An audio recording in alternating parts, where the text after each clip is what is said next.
3, 2, 1. Hello, friends. It's me, Adam, from Your Movie Sucks, and this is Sardonicast. Who else? I'm here, Ralph the Movie Maker, youtube.com/Ralph the Movie Maker. I'm also here, Alex from IHE. And I gotta say, I don't know what that intro was, Adam. You're gonna have to enlighten me. Yeah. Well, so you watch my highlights channel. Did you see the video where I watched videos from life-changing YouTuber known as Darman? No, I don't remember Darman. Okay, it's a recent one. He had a cameo appearance from another YouTuber in a video about gaming, and that YouTuber is Sniper Wolf, and so I decided to check out some of Sniper Wolf's videos. Very very clickbaity, but there was an intro there, and I was like, well, that's one I haven't done, so I decided to do it. I was going to play the Indiana Jones theme on a recorder, but Oh, well, I could try to learn it real quick. Let's hold on. Yeah, give it a shot, man. Wait. Oh, that's awesome.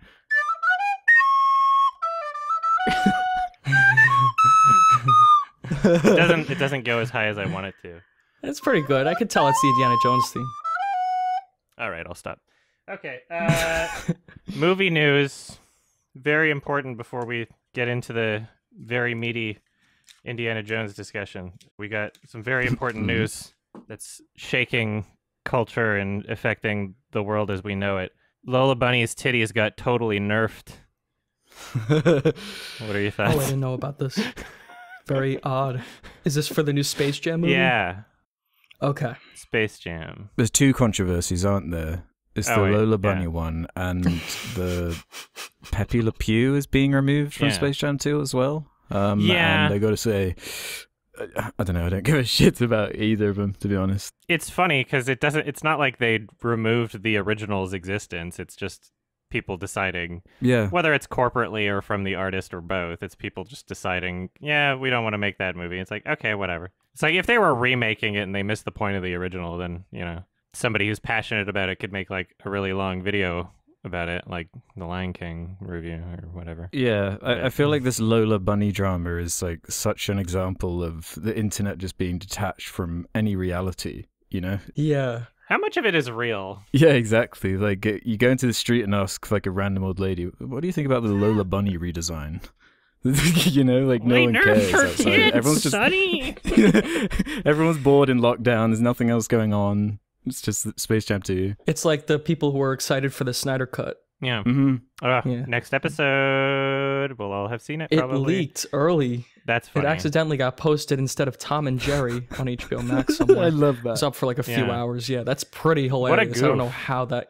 Yeah, what a giant fuck up. Like millions of dollars on the line. I love a lot of what HBO Max is doing, but they need to fix a couple things. They really need to like iron out things about their streaming service. You see the picture of Jared Leto as like Joker? Oh, Jared Leto, Jesus Joker or whatever? Yeah, none of them are as good as Netflix. Yeah. Yeah. It's the third Joker. There are a lot of streaming services now. HBO Max, Paramount Plus, Peacock, Disney Plus, Netflix, Hulu, Criterion Channel, Trauma Criterion Channel or whatever they call it.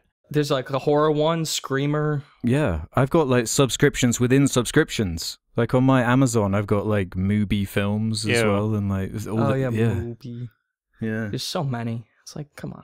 Yeah. I had to get a free trial for Paramount Plus to watch the SpongeBob movie. Oh, the new one. That was important. Yeah. Oh, right. Mm-hmm. There's like a million different ones you gotta have though. Like that's all I wanted from Paramount Plus. That's it. So now I'm done. I wish Disney would just buy all of them. And then that might happen. What's funny is if they did, you would still be paying for separate services too, because Disney has like 5 different ones. They would just upcharge it. Yeah, I would just be paying $30. Like Disney owns a bunch of them already. They're not consolidated into one affordable thing. So yeah, Lola Bunny, her tits.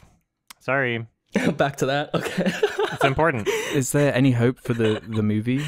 As soon as it got announced, I didn't think it would be good or anything. It's like, it's not going to capture the spirit of the original. Yeah, that's what I mean. Good's kind of the wrong word. I don't think any movie can. It's kind of a flash in a pan, right? Yeah. And when we covered the original, when we were talking about it on the podcast, it's like, I don't know. Like, there's so many things about it where I'm like, yeah, you can't do this today. Like, this wouldn't. It had to exist then. They would be a bit more conscious of how this would be perceived, you know? So this wouldn't, like, this is just 1996 in a bottle, which is why I love it. Yeah. I don't expect Space Jam 2 to be, like, memorable. I expect it to be just, like, boring schlock, like any other nostalgia cash grab remake thing. I don't know. Apparently a lot of people love the Detective Pikachu, but I found it to be really boring. So. Yeah, I couldn't stand that one. Well, if you want them to restore her titties, sign the petition, bring back her tits. Also, really funny side note here. In the furry porn community, basically, the porn is the exact same, but now she has a speech bubble saying, I was just wearing a sports bra earlier. It's like all these different pictures of just like trying to retroactively explain why there is like a canon image of her with smaller breasts, but still retaining the larger breasts. I find that hilarious. Oh, I need a drink. Hold on. Right. Important it's stuff, early. yeah. I guess it's earlier for me than it is for you. Yeah. It was late for me, man. Yeah. It's after 12 here. True. All right. Mm-hmm. Indiana Jones. Take it away. Dun, dun, dun, dun. Oh, I'm so excited to talk about these. Holy shit. The Indiana Jones trilogy and Kingdom of the Crystal Skull. Did you both recently watch Crystal Skull, or do you just have it in memory? No, I watched all of them again. Okay, awesome. Yeah. I pumped them out in one day. Good. Yeah, that's like what I did. Okay, awesome. I mean, I remember them very well. Yes, because I've seen them a lot. But yeah, I watched them all again. I love these movies. I think, well, not to spoil my opinion, but yeah, I love these movies. They're very easy to rewatch. So let's start with the first one. Spoilers, right? Raiders of the Lost Ark, directed by Steven Spielberg. It came out 1981 and it follows Mr. Indiana Jones as he goes to find what is that fucking thing? It's like the Chintamani Stone. Ark of the Covenant. That's it. He's trying to find the Ark of the Covenant with his friend Marion Ravenwood, and he's chased down by a bunch of Nazis. And the movie's fucking awesome. It's a bunch of action. It's an action adventure. It's paying homage to the action adventure serials of like the past, like Flash Gordon or something like that. And Lucas and Spielberg were really inspired by those kinds of films in their early career because, you know, Star Wars is basically that. And so is this. It's a tribute to those, but it's also a modernizing of that where they actually made the characters good and the action sequences are fantastic and the music and the violence too is, you know, really out there. But yeah, let's get your thoughts on it because I'm really interested in what you all have to think about Raiders of the Lost Ark. I think it's the best indie film. It's my personal favorite one. Yeah, everything you said. I do have a connection to it based on nostalgia. Obviously, I grew up with these films. I especially connected to the third one, but revisiting this one, I was the most impressed by. 'Cause it has been a while since I have watched them. Like, I don't think I have actually seen them as an adult. Maybe Crystal Skull I have, but yeah, Raiders is a really solid, like, pulpy action movie. I'm just so impressed by the execution of those action scenes combined with the music, especially. That's kind of what indie boils down to me. It's like, yeah. Anytime it just filters itself down to the pure essentials of what it's trying to do, this pulpy kind of... I read a quote saying the idea kind of came about from, aside from the homage to these pulpy stories from the 30s and 40s, it also was Spielberg expressed a desire to direct a Bond film. And Lucas suggested an idea supposedly better than Bond. And you can kind of see how this is their own take on that style of story, where you have each kind of episode or movie starts with an action sequence that's like completely irrelevant to, well, in 3 of the 4 it's irrelevant, but a detached action sequence that establishes the characters. In Raiders especially, I think that opening sequence is brilliant, not just in terms of all the, you know, the set piece moments everyone knows, like the boulder and the sandbag and everything like that, but it does a really good job of establishing the character and a bunch of setups with the snake and the whip and everything. It's all the pulpy stuff, the adventure serial stuff that I just love, and it really captures the imagination of a child. And I just love the purity of Indy in terms of his motivations. It's all about, it belongs in a museum. It's all about, you know, fighting against evil and having pure intentions. And him like the dual life with him being like a teacher by day and an explorer in his spare time. His students love him. Yeah, it's very silly in that kind of Star Wars way. But I love it for that. They're very episodic, these movies. Goes back to the James Bond thing. I was thinking of that too.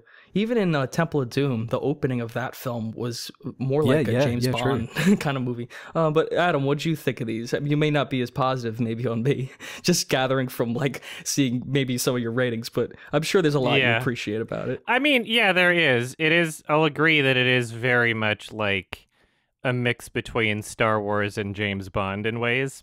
Yeah. I'm not a big fan of Star Wars or James Bond. So I mean, like, what am I going to do?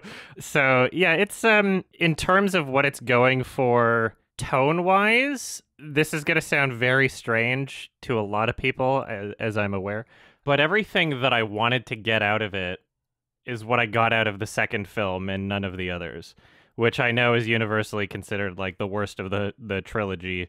Maybe not as bad as Crystal Skull. And I'll go into more detail about why I love the second one when we start talking about that as its own discussion. But in terms of the first film, there were a couple things that were kind of like preventing me from getting the pure experience out of it that I know so many other people are able to get. One of those being, out of all four of them, it's the most like referenced pop culture thing. And because this was my first time seeing it, and because I'm a human being that exists on this planet and have seen every, reference, like I thought there was like more to the Boulder thing. I thought I didn't know that was like the intro of the film, and then it just like kind of went away. So I was like, oh yeah, like I've seen that. The Nazi villain shows up, and immediately as soon as I see his face, I'm thinking of that GIF of his face melting off. I'm like, no, like that's coming. And it's like part of it might just have to be one of those like you had to be there sort of things. And I know neither of you were like alive when this movie came out. I wasn't either. But you two were at least able to watch it when you were younger, right? Yeah. I don't know how young you were when you watched them. I was pretty young. I was like a teenager. Yeah. Ever since I was a little kid. That's the thing. Kids, like, as kids, like, people watched Indiana Jones. We loved it. Even though these movies are pretty hardcore, like watching them now, they're really violent. They're really bloody. There's some sequences, Spielberg does not shy away from the Nazi imagery at all in the first film. Like, it's, swastikas everywhere. This was like before the PG-13 rating, right? Yes, it was. And I believe Temple of Doom is what basically created the PG-13 rating, because that film was so dark. A guy gets his fucking heart ripped out. But we'll get to that. I mean, this movie is insane. Like, there's a guy, like, lit on fire, and Indiana Jones shoots him in the head, and, like, blood comes out. Like, holy fuck. But there's so many badass moments like that. People getting thrown in propeller blades, and, this is a ballsy movie. There's a lot of ballsy decisions that I think had an impact. Even though Indiana Jones, like you said, Alex, is very like his goals are very simple. Like, he's just a good guy who wants to put it in a museum. And he doesn't really progress or change too much as a character, and that's okay. No. You're coming for Indy, the action hero, the man you want to be, sort of thing, that you daydream being. The adventurer that goes out and saves slaves, and it's just a lot of fun. And Harrison Ford, I think, really carries the identity of the movie. He takes a huge role in the physical side of it. He loves doing his own stunts, and he has his own kind of beliefs on what the character should represent and go through. And it's cool reading that, like, when the lead in a huge franchise actually is invested in what how the character's portrayed. I think Harrison Ford is like very charismatic. I feel the same way about the Marion Ravenwood actor, which I'm going to look up her name quick, but I feel like the both of them worked really well. And that's something that a lot of the other films might be missing, aside from Last Crusade, is that kind of a dynamic where they're actually like really good together. It's Karen Allen is her name. She was the most naturally likable out of all of the female leads in the series. I'll say that much. The like kiss my boo boo better scene was like really weird and awkward as fuck. Like, I was like kind of cringing that whole time. I'll give you that. There's like a moment where like the bad guy looks at her in a mirror. She's like, she has her shirt off. Oh yeah, like, I'm not sure why that was necessary. It's just like kind of pandering. Like, ooh, look, it's a naked lady. Like, that didn't need to be in there. But for the most part, she really holds her own. I like the setup a lot where she has You know, she has the drinking contest with the guy at the beginning, and then later she tries to have a drinking contest with the Nazi guy who has his own winery.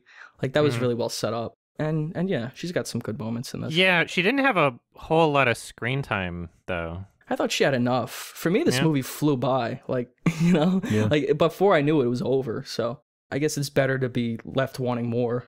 I love music, and music makes up a very important part of what I consider to be like a film if it's going to use it. I mean, films can always decide not to use music, and that's equally as valid.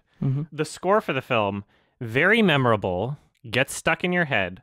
This film in particular, out of all four of them, I would say that this one's like the worst culprit for spamming the main theme, and mostly in places where it clashes against the tone of what the scene otherwise would be. So what I say that, I mean, the tone of the main theme, it's so triumphant, right? Yeah, triumphant. There's the implication of the emotions from the song itself are those communicated of accomplishment, achieving some sort of goal, you know, there's no danger here sort of thing.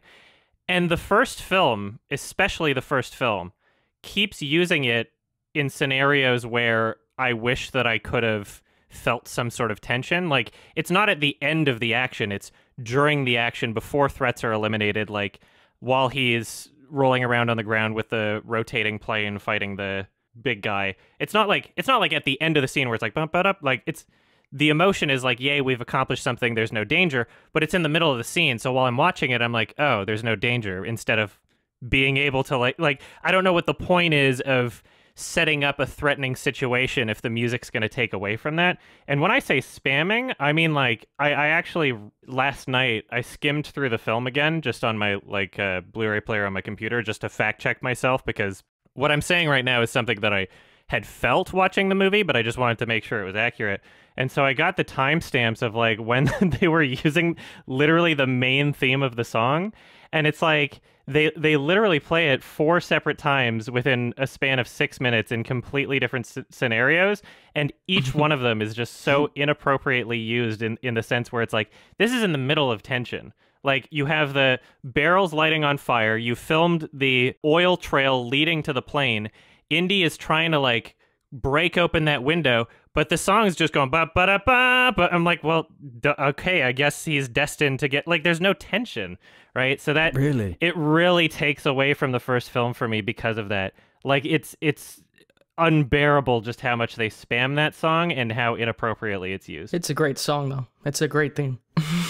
I love that song. On its own, it's like a well-composed, catchy theme. I just think that the first film in particular, not all of the films, but the first film really uses it super inappropriately and takes away from any tension or implied danger or drama that otherwise I would have been able to feel in the scene. So yeah, it's used like fucking like 9 times like in the movie, but I'm not even kidding. I timestamped 4 times within 6 minutes of screen time, all just at incredibly inappropriate moments. And so that's one of my gripes with the movie. Yeah, I mean, like, obviously there's a lot to appreciate about the film too, but that's one major thing that's really preventing me from being, like, fully into it, especially if so many of these scenes I'm supposed to be able to view in, like, an unironic way, you know? I don't think that spamming the theme song was some sort of meta commentary on theme songs being overused in films. So yeah, that'd be a little out there. Yeah. I find it interesting you chose that scene with the plane, because I think that's my favorite action sequence out of any of the Indiana Jones movies, and I think it's just a perfectly executed action sequence in terms of the escalation, the tension and pacing of it. To me, the whole fun of Indiana Jones is actually the tension, where you felt you didn't feel it. It's putting him in a situation that he's so out of his league, so out of his element, but every time he manages to just get out of it, and the plane scene is a great example of that. The way it builds up, it establishes the plane and then the big guy. I loved that as a set piece. That was my favorite part of the first movie. Yeah, it's just, I love the elaborate nature, the way it builds up. crescendos, and then it's like not enough that there's just a plane and there's just a big guy. Marion gets trapped inside the plane, then the plane starts moving in a circle. Yeah, which fun. Which causes the gas to leak. It's an amusement park spectacle sort of thing, you know. And then there's a little bit of comedy thrown in too. He usually has a quip, or there's like a little funny moment. There's a funny moment where the swordsman comes out and he starts doing all kinds of flips, and then Indiana Jones just shoots him. I thought that was hilarious. And it comes into play in Temple of Doom. It's great. Again, it might just be a pop culture thing. During that moment, I wish that I would have like saw that moment as a kid. I probably would have loved it. But like, I created like a short film, a dumb little fucking cringe thing when I was 18, and I did that exact same thing without having seen Indiana Jones. And then someone was like, "Oh, that's from Indiana Jones." I'm like, "What?" And so like, not only did I know that that was coming, but like I had already like done that independently at a younger age, and I was like, "Oh." You might have seen it somewhere because it's such an iconic like moment. Like even if it was from something else, you know, maybe like a parody of something. Yeah. I'm not gonna like sue them. I do feel that way about some moments. Like I wish I could have seen it for the first time again, or because you know I have that resonance from when I saw it for the first time. But I can still appreciate like these are really clever moments. Like the tone of the film for me is very clear. The adventure tone. I was always having a good time. Maybe some of my criticisms with the next film coming up is that it's a little too dark. Although this film, I think one gripe I have with it, maybe they sensationalized the Nazis a little too much, made them look a little too cool. Yeah, 100%. It's fetishistic. Yeah, they were dressed like the Empire in Star Wars, and the Empire in Star Wars is fine because it's an allegory, or like it's not literally Hydra, Nazis. There's whatever. Yeah, or Hydra. Hydra's a great example. They say "Hail Hydra." You know, it's implied. You know, because you don't want to see Nazis in a Marvel movie. you don't want to see Iron Man fight a Nazi. Or in this film, although I'm not going to tell Spielberg's a Jewish man, so. It's a little. I do feel he's like there's literally like close-ups of swastikas. Like swastikas are everywhere. I'm like, wow, okay. It doesn't. It's just an interesting choice. The monkey does a Sieg Heil. I'm like not even bothered about it in terms of like the implied effect on like I guess culture or like social responsibility. I'm more upset about it because it's just a really lazy villain and that doesn't say anything about anything. Like, if I'm going to watch a movie with Nazis in it, I'd like it to be something about World War II, or I'd like it to be something that, like, delves into, like, the psychology or something, you know? Like, The White Ribbon, there's no Nazis in it, but it features characters that would later grow up to be Nazis, and that's, like, a central part about the movie. It makes it really interesting. But there's so many movies out there where it's just, like, we're fighting Nazis, and it's like this weird, like, boner that a lot of people have for Nazis in a movie that I just don't understand and have never connected with, where it's like you place that group of people, those symbols, those characters, you place them in a film, and all of a sudden it's like, ooh, this is awesome, this is epic. And I've never understood that. It's always just seemed so lazy and just unspecial and really boring. Well, it depends on the context, too. There's a Once Upon a Time in Hollywood. There's this scene where Leo comes in. It's like a movie. It's like a parody, basically, Indiana Jones. He comes in with a flamethrower and kills a bunch of Nazis. Like, it's fun. I thought that was supposed to also parody, like, Inglourious Basterds. Yeah, that too. I mean, parodying himself, yeah. But it's killing Nazis is fine. Like sensationalizing the death of like the end of this film where their heads are melting. Like that's great. That's a great moment. I love seeing the Nazis have their head melted. But that's why it's easy, and that's why it's kind of a cop-out. Is because you don't have to like yeah, but you don't have to actually say anything about the characters to make people dehumanize them. It's just like an automatic like, oh yes, this is like already a part of society. Everybody recognizes this sort of thing, you know? Like I don't know. Yeah. It just feels lazy to me. Does that not that kind of makes it the perfect foil for Indy though, doesn't it? It's a simple poppy story and he's got simple motivations. He's the like simple good and the Nazis are the simple evil. There's no grayness about it. Yeah, it's all very black and white in terms of that stuff. I would feel differently about it if I felt like I was watching something new. You know, I think maybe that's my biggest gripe is that it just feels like more of the same old. You know?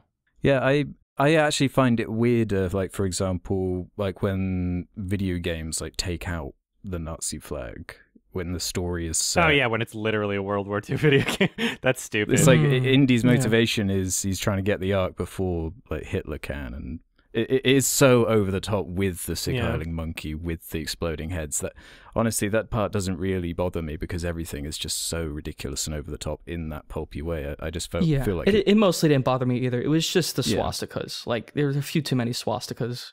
Right. Or if they were like, I don't know, obscured, or I think even in the third film, Last Crusade, they do a better job. Like they're obscure, they're kind of in the background more, like they're on fire. Like you see, like that's fine. Like I don't just want to see like a close up of a swastika. Like it's fucked up. And it's a fun adventure movie. Those are like the only moments to me that feel dated. I don't think, maybe it's like ignorance, like they just didn't understand. I don't know. I feel like also in the 80s there was like less of an understanding of like, I don't know if this is true, but like anecdotally I feel like 80s and 90s like Nazis were more of a joke because you didn't see them on Twitter, right? It was like, oh, who could actually believe this? So it was always easy to just be like, haha, Nazis, you know. Like you could cosplay as a Nazi and not offend anybody because everybody would recognize it's a joke. Whereas now it's like, oh shit, these people actually like I thought this was a problem that was dealt with. Oops. These people actually kind of still exist. Oopsie. Yeah, sad to say. And you know, that kind of realization kind of ruins it for modern media. Like, oh shit, some of you are actually serious. It's still fun to see them, you know, get blown up. The end of the film's great where their heads melt. I love that part. Yeah, it's awesome. Yeah. Yeah, I love that practical effect. A lot of the sets and a lot of the sequences for the practical effects, a lot of the setups, set pieces, I guess. I don't feel as though that made up the bulk of the film. And I felt like when those moments weren't there, I was kind of bored. Okay. Out of all of the Indiana Jones films, I guess I'll wait until the second film to specify, but the second film didn't waste as much time independently of these things that I enjoyed. Whereas in the first film, there's literally 2 exposition scenes in a row at the beginning. And it's like, yeah, it's at the beginning, it's like setting things up, but it's like, man, they could have just been so much more efficient with that, you know? I didn't find this film boring. That's not what I felt at all. And I think a large part of it, too, is Spielberg's directorial style. I think he's got a great... the way he shoots his films is really great. I think there's a lot of moments in here that are fantastic. The opening of the film is iconic, like that whole swapping out the bag for the golden idol and the boulder. Yeah. I wish I could have seen that before, like the 8 billion... parodies.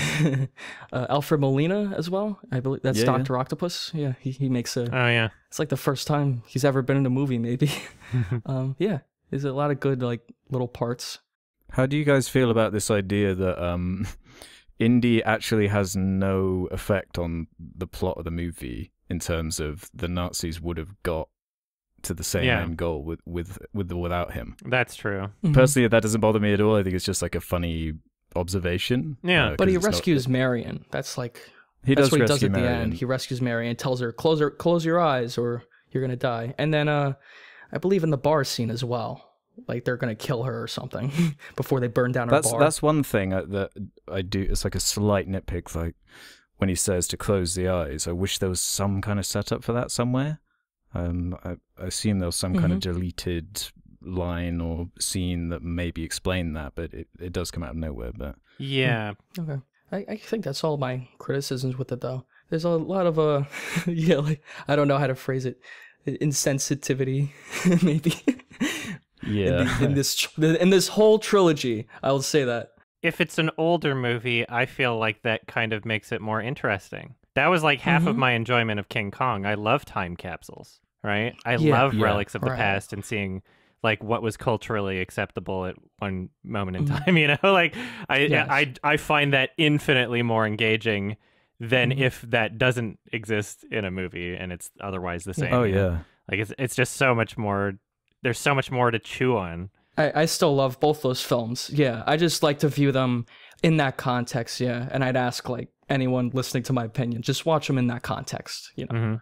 It was a different time. I still love these films. Yeah, the amount of times you'd say to yourself, oh my god, they'd never do this in a movie now, throughout these the trilogy in particular. That's actually one of the things that really lets down the fourth one when we get to that. kind of stands out compared to the original trilogy to me. Yeah. But we'll get to that later. Yeah. I want to make clear that, like, even completely ignoring what moments of the first film have been parodied and replicated in pop culture, etc., even ignoring that completely, all of the other important scenes in the film where there are implied moments of drama, like, I'm going to torture you with this hot fire poker thing. I'm like patiently waiting, like, okay, somebody's going to burst. Like, you're not going to do this. Like, you know, it was predictable independently of that and very formulated, I didn't get much out of it from a narrative sense. I don't know if either of you feel as though the writing is particularly great in these films or if it's mostly like a production value spectacle action set piece. Like, I don't know how either of you value the writing in particular, I guess. I guess I think it's a blend of both. Yeah, I really value. I think Indiana Jones has a lot of memorable lines with the snakes. Why have to be snakes? And I mostly like the adventure story as well. Like, I like the adventure serial kind of story where you have to find some artifact. And I enjoyed Indiana Jones, like looking through tombs and doing all these things. Like, oh, I got to figure out how to get the staff to line up with the sun. And you know, I bet if you enjoy these kinds of adventure movies, then there's a lot of great stuff like that. I feel like the National Treasure movies try to capture that with Nicolas Cage, like going around trying to find stuff like underground. I feel like people like the mystery. They like finding like, oh, there's this artifact from the past that can do crazy shit. Ghosts come out of it, or you know, it's the Holy Grail, or it's the, you know, the Crystal Skull or whatever. I like that mystery. I like those things as settings for films. I like having films or even video games like Uncharted. Like, those can be a fun way to write your script around those ideas. But I need a bit more than that in terms of writing for me to be, like, attached or connected. I didn't really find any of the characters, like, memorable or interesting, except like one guy that barely had any lines where he was like, they're digging in the wrong spot. Like, he had some charisma. You know, there was nothing like very engaging about like the dynamics between the characters, in my opinion. Yeah, it was a movie that did not surprise me or engage me in pretty much any way. But I respect and appreciate a lot of what went into this movie and a lot of what it inspired, despite, I guess, how derivative like the whole thing is anyway. Like, I don't know. Yeah, it is. It's an homage to adventure serials. It's just much better done. It's like popularizing these sorts of things, I guess. I'm never going to watch it again. Alex, you have anything? You're never going to watch it again, really? No. Okay. No, when the 4K release comes out in a few months, I think, I'm going to try and find out if they sell the second movie on its own. Otherwise, I'm going to have to buy the whole quadrilogy, but whatever. It's interesting, like the second one. Is there anything else you want to say about this one, Alex? I mean, I got everything. I basically said everything I want to say, but I love them. Just on the writing, I guess. I like it for what it is. I'm not going to sit here and say the dialogue's like blowing my mind, but I think it's appropriate for what they're going for, the intent of what they're going for. And as I'm saying, I think that the best writing is the following through of the action scenes and the way they kind of flow together and the way they build up. Each action scene is like its own little mini story in and of itself, and that's really what keeps it going for me and what keeps the whole trilogy interesting to me. But the set pieces are the most interesting, especially in Raiders, actually, and Doom a little bit too. But in Raiders, the last hour or so of the movie is just like non-stop. It's so much fun to me. And I think it flows the best out of the four movies in my mind. I love the way the story comes together and the journey of the characters. It's just perfect, pulpy, fun adventure for me. Yeah, I just wouldn't say Raiders is my favorite one. They're really close. You like the third? I think the opening of Raiders, though, is probably the best scene of any Indiana Jones film. I mean, that is the scene. That's like, that's the scene that's everything. Indiana Jones. You know, everyone knows that scene from Indiana Jones because that's, you know, it's establishes exciting. The hat, the whip, the snakes, just everything you need to know. It's just perfect. That on its own is wonderful. Yeah, and then I don't have many other criticisms. Some of the imagery, it's not very it's not a deep film. The characters aren't. Yeah, that's what I mean. It's light adventure pulp, and it's really fun. It's really well made for what it is. I really love the music too. Like the soundtrack for this is iconic, and maybe I've never noticed this theme being used too much, but oh man, I was surprised when I skimmed through it. It was just something that I felt watching it, and then when I fact checked it. Maybe it's because I've heard the theme so much. It's kind of like white noise for me now. The Indiana Jones theme, it's just so. I could hum the whole thing right now. Especially after watching 4 of them in a row. Yeah, I've memorized the song before I've seen a single film. Like, it's everywhere, right? But it's just the tone works against the scenes in many ways. Like, imagine making an Indiana Jones film without this theme song. Like, you can't. Oh yeah, I'm not saying remove it or anything. It just wouldn't work. It's almost like how the Superman theme is so tied to Superman, and then like Man of Steel got rid of it. And it was just a big like, okay, so what's even the point? If the Superman theme is most of what Superman is. And I feel the same way about Indiana Jones. It adds so much to him. It adds so much to these movies. I think like the music is it would really detract from the film if the music wasn't there. It's half the movie to me, in the same way it is in Star Wars. It communicates so much, and as I say, I think all of the indie movies are at their best when there's no dialogue and it is the visuals doing all the work. Definitely. All right, film number... Oh, wait. I guess we're giving our ratings after each one, aren't we? Yeah. Film number 1, I would give Raiders of the Lost Ark 9 out of 10. Yeah, I'm with you. 9. Indiana Jones, the first one. I'm giving this one a 5 out of 10. I'm sorry, everybody. What? Did not connect with me. There are elements that I thought worked against the film.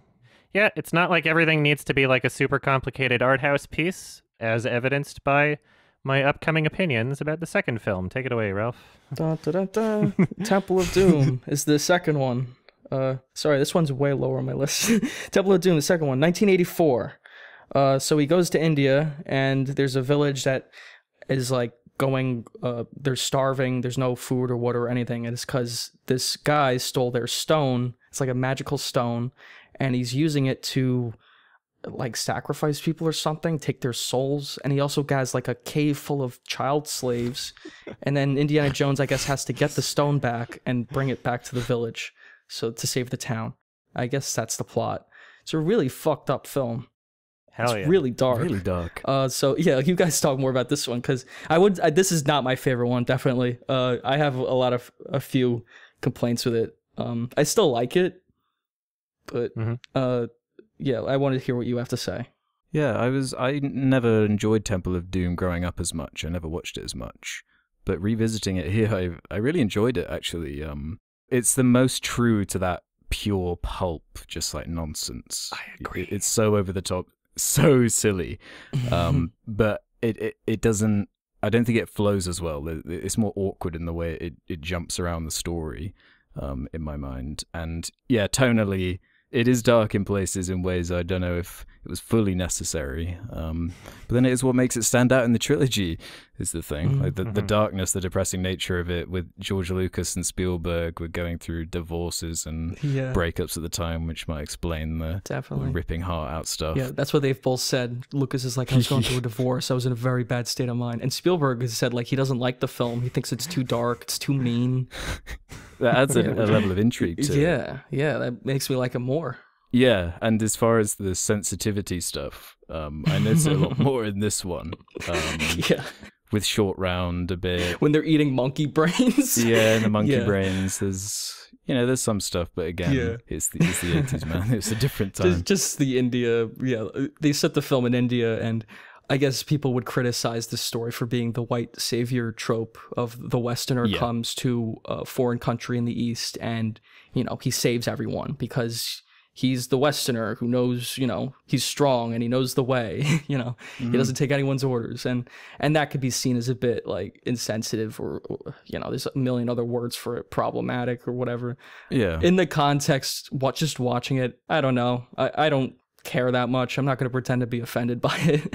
It's it's definitely a criticism I would have. It's a time capsule. It is a time capsule, and I would say more so it's more like poorly communicated, because the point of that scene where they're eating like the monkey brains in the palace, Spielberg said that's supposed to be like they're almost like making fun of Indiana Jones and his friends, like, oh, the Westerners think that we eat like monkey brains, so they're gonna bring out monkey brains to them to like kind of mess with them, kind of fuck with them, you know. But that wasn't really communicated well to me at all. Yeah, I don't know if I believe it. Didn't they actually eat them? Yeah, that sounds like an excuse. It feels like so poorly thought out. I think it was more they had an exposition dump they needed to do, and they just said it in a dinner scene, and they just wanted to make it as entertaining as they could, and didn't. Yeah, they just wanted to be funny, right? Exactly. So they didn't give a shit. Yeah. So like in the first film, they had 2 particularly long exposition scenes, one after the other at the beginning of the movie, and I was just like, oh, get back to the action set pieces, you know. There's a couple exposition scenes in this film, but there's so much more appropriately handled in terms of like what I want out of the movies. So the first one, there's the most boring exposition scene is where the Indian tribesman or whatever is explaining that he has to go into the temple or whatever. And at least in that scene, he's kind of like kooky. He's kind of like, you know, a weird kind of character that is a little bit interesting to watch. And, you know, contrast that to first Indiana Jones films. It's just like boring, two normal looking white dudes talking about what needs to be done later in the movie. I'm just like, get on with it. And in the second film, it's like so much shorter too. It's like so much more compact. It feels like it doesn't waste any time in the same sense that like a movie like Crank would, or it feels like the priorities of this film are to be more wacky and outlandish, and really like everything that I was hoping to get out of the entire franchise is just in the second movie. The intro for the film, the opening scene with like all the dancers as they're still trying to dance, and there's like a shootout going on, and like anything goes, you know, Diamond and the antidote, and you know, like the fucking that gigantic cylinder that he like runs behind as they're shooting. It's like it's all so fast paced and so crazy that it feels so engaging to me. Like it doesn't stop. I love it. It's a lot of fun. I really love the opening of the film too. And I really like that it's very different from the Raiders of the Lost Ark opening. It's a totally different setting. Indy's in a suit. It's like, the flaming shish kebab and all that shit. Yeah, it's hilarious. The introduction of Short Round is very good. I think after that, the film really takes a giant lull. Like, there's an hour of the film that I just thought was really boring, and I wasn't into it. Yeah. I think toward the end, it picks up again once the action starts. Like, the mine cart chase is really good. Yeah. That's when the film started getting good for me again. I thought all that was really exciting. I was going to ask you, would you consider the sequence where they're like lowering people into the lava and the female lead is like in danger of having that? Is that a part of the hour where you were bored? Oh, I just want to like understand where that was in the movie. Yeah, I don't even remember where that was necessarily. Yeah. I just liked when the action picked up again. There wasn't a lot of action. Even that part, I guess, was fine. But there just wasn't any action going on. I didn't particularly care for that character nearly as much as Marion. Because that character... Oh, yeah, I was rooting for her to die. It was so much fun. I like that. I guess they made her different than Marion by making her a bumbling buffoon. They're like the total opposite. Yeah. So I guess they wanted to do something different. Kate Capshaw. Steven Spielberg's wife. She's like she can't do anything. She can't even ride an elephant. Yeah. Yeah, she's a frustrating character to me. I do like that she is an inverse of Marion from the first movie. I think that probably is what they were going for, because it gives Indy a different dynamic to kind of bounce off. She doesn't have much to her, and she does get quite grating after a while, especially when you're used to Marion, and she's just so much more capable. And then at the end, she's like, "Oh, I love you, Indy." Like, just okay after all that. And then you never see her again. Yeah. It's a prequel too. It is balanced out by Short Round a lot. Like, Short Round does help her annoying, like, balances it out, you know? I thought Short Round was an entertaining character, and his dynamic with Indy is very good. Yeah, he's the heart of the movie to me. In Temple of Doom, and how like he has in the action sequence towards the end where they're like freeing all the slaves, and Short Round is, you know, he has this little fight with the other kid. There's just like all the kid thing that's going on with the slaves and stuff. There's and his relationship with Indy. They never like explain how that relationship began or whatever, but it is really fun. But what they do with it, he's really charming. Mm-hmm. There's different types of cringe. The female lead performance cringe in this movie is the kind of cringe that I kind of like. I was having fun with it. Like, I love it. Compared to, like, the cringe of the first movie with that weird, like, kiss my boo-boo better scene. Like, that was just like, like, come on. When she said, I broke a nail for, like, the second time, I'm like, this is so stupid. I love it. It felt, like, pretty self-aware about what it was, and perhaps, like, I get it. Like, those comedic elements aren't going to land with everybody, and in a way they didn't with me, but I still loved it because it didn't, in a way, if that makes sense. Sometimes they did. Indy had some good responses to her. Like, she was throwing a tantrum, and then he was like, or let's camp up that way. Like, just ignoring her. That was really funny. Yeah. There's moments like that, yes. Yeah, it does bring out a funny side of him. One of my favorite parts of the movie is that shot of him looking through the hole, and he says, "We are going to die." Sad face. That little face he makes right before it cuts. I saw that GIF before, and I didn't know that this movie was what it was from. It's so funny. I love it. There's so much entertainment for me in this movie. I just wish there was more action, and I wish it was spaced out better, because it's all basically at the end. I find that so strange. Yeah, I just, once the minecart, that's the moment where I liked the movie again. That's when it really picked up for me. This film felt like it was packed with action for me. And so I guess, you know, I wouldn't be surprised if we timed it out and fact check this. I wouldn't be surprised if there's an equal amount of action in both films or something. Who knows, right? It might just be based off of our perception of, like, how much we're enjoying either film. Yeah. Because, like, yeah, there's, like, a good amount of set pieces in the first movie. There's also a good amount of set pieces in the second movie. Like, there's tons, especially near the end. Yeah. I think it's paced out differently. It's a very differently paced film. Yeah. Yeah. At the end of the film, once it gets to the bridge scene, to me, that's like the peak. Like, that scene is fantastic, and it's so simple. Like, it's just a wooden bridge, and the suspense they built up, like, there's only one way out, and Indy's got to cut the rope, and then they do, and like that moment is spectacular. It's so exciting. Yeah, I'd agree, but I'd include the whole section before it too. Exactly. It flows lowering continuously. Marion, the voodoo stuff. I love that as well. The fight on the conveyor belt. I like that a lot as well. Oh yeah, that was pretty good. Yes. Part of what I really love about this is, like, the moment where they escape the water by going outside the tunnel onto the cliff edge. That was the moment where I was like, okay, like, narratively, like, things are going to start calming down. They're going to, you know, go somewhere else.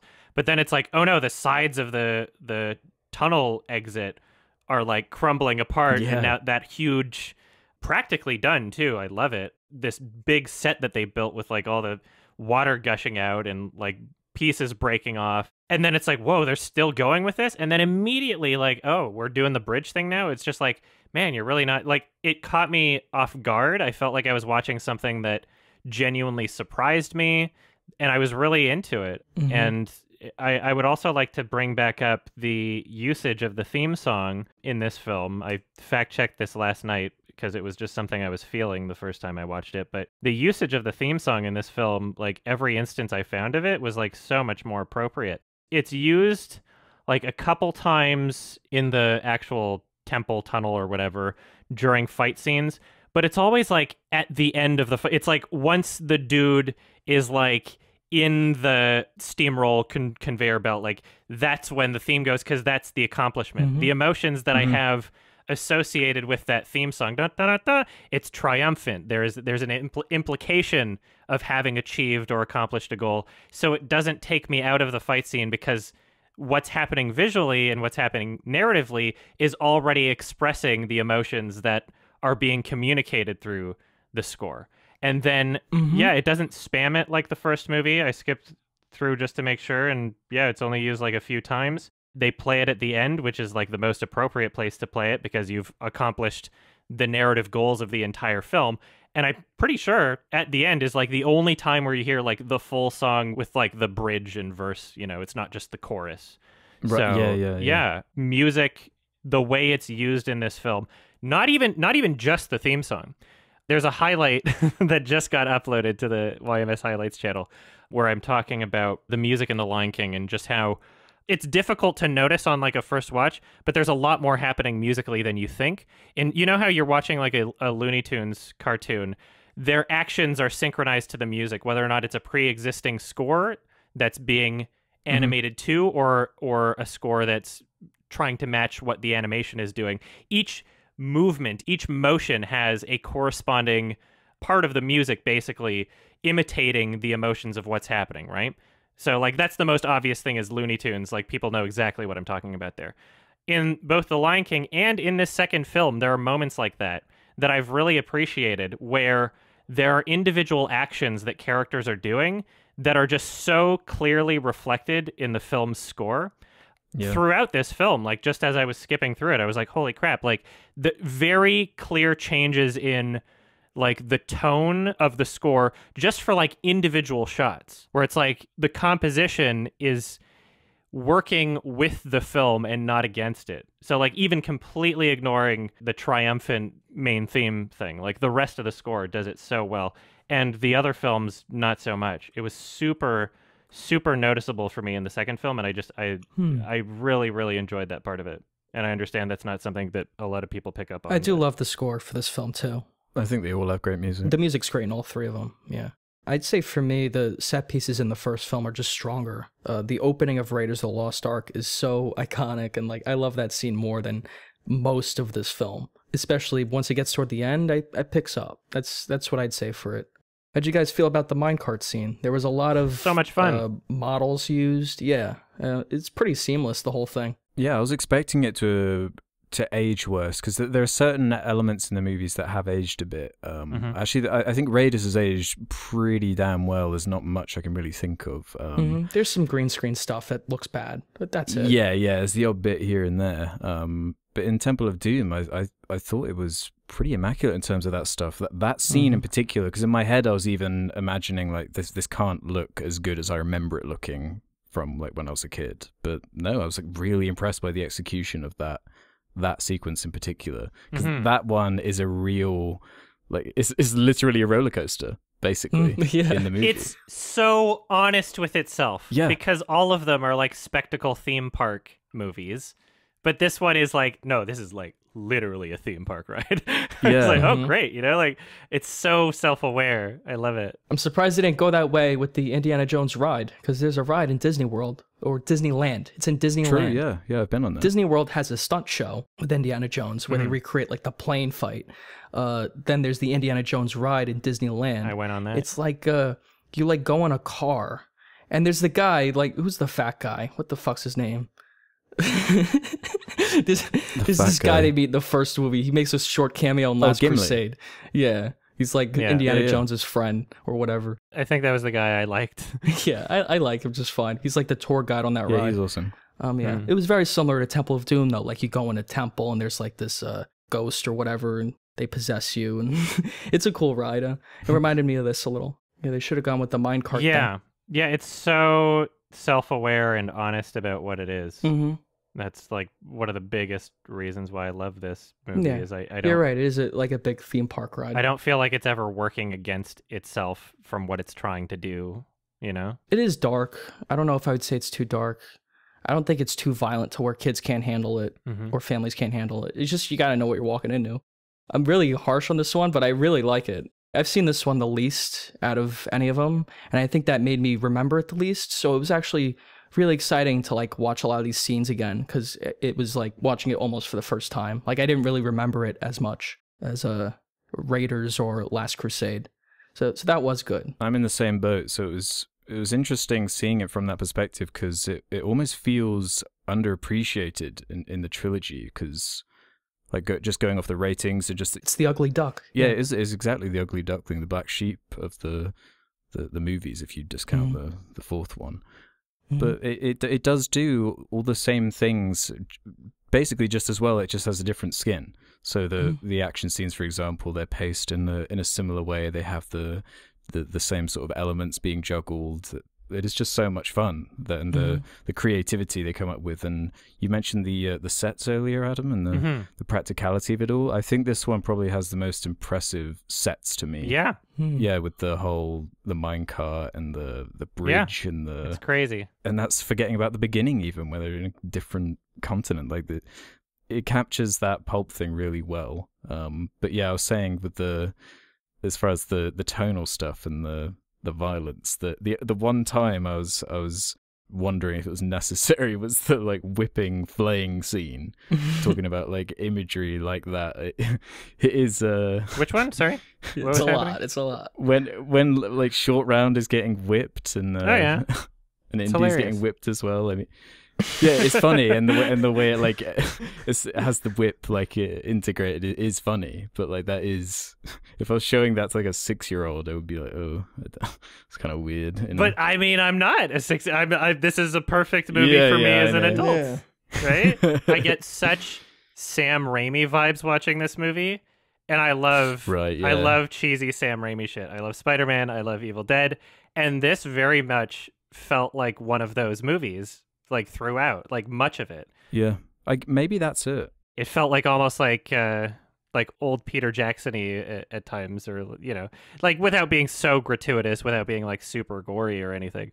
But yeah, like even moments where it's like you got fucking evil Indy and like like just that as a concept, and especially how it's acted is just so goofy and stupid and funny. I love it. But the film kind of knows that that's what it is too, in a way. Mm-hmm. I think. That's what they all are. I don't know. That's why I like all of them. Yeah, but this one really like embraces it. It doesn't do this like half serious sort of thing like the other films do. But that's the most peril, that's for sure. Yeah. And I want to go back to we were talking about the minecart scene. Again, like I am huge when it comes to music and sound design, and that like it's an essential part of films, if they're including it in the film, obviously. And during the minecart scene, so much of it, like the first half of it, no music. And that's such a restrained, purposeful, and effective choice that, correct me if I'm wrong, I don't remember seeing in any of the other indie films.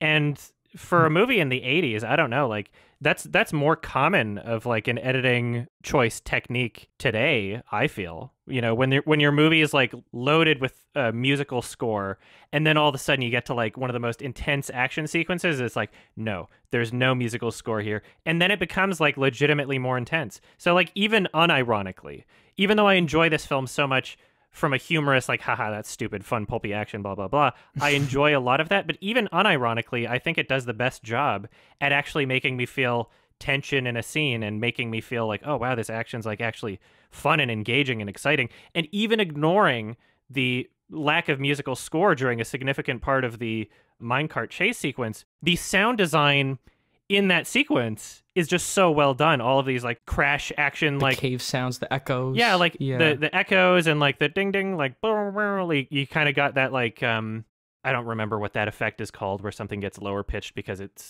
you're moving fast as it goes behind you or whatever. Like, there was so much effort and detail put into the sound design of not just that scene, but like the whole movie, that it just like I don't see it replicated in any of the other indie films, and it means a lot to me. So I don't know. It really helped my experience. Yeah, definitely. We mentioned Star Wars before. Did you guys notice the name of the club at the beginning? Obi-Wan, isn't it? Oh, yeah. Yeah, it's like a little reference to... Funny. The waiter was named Wuhan.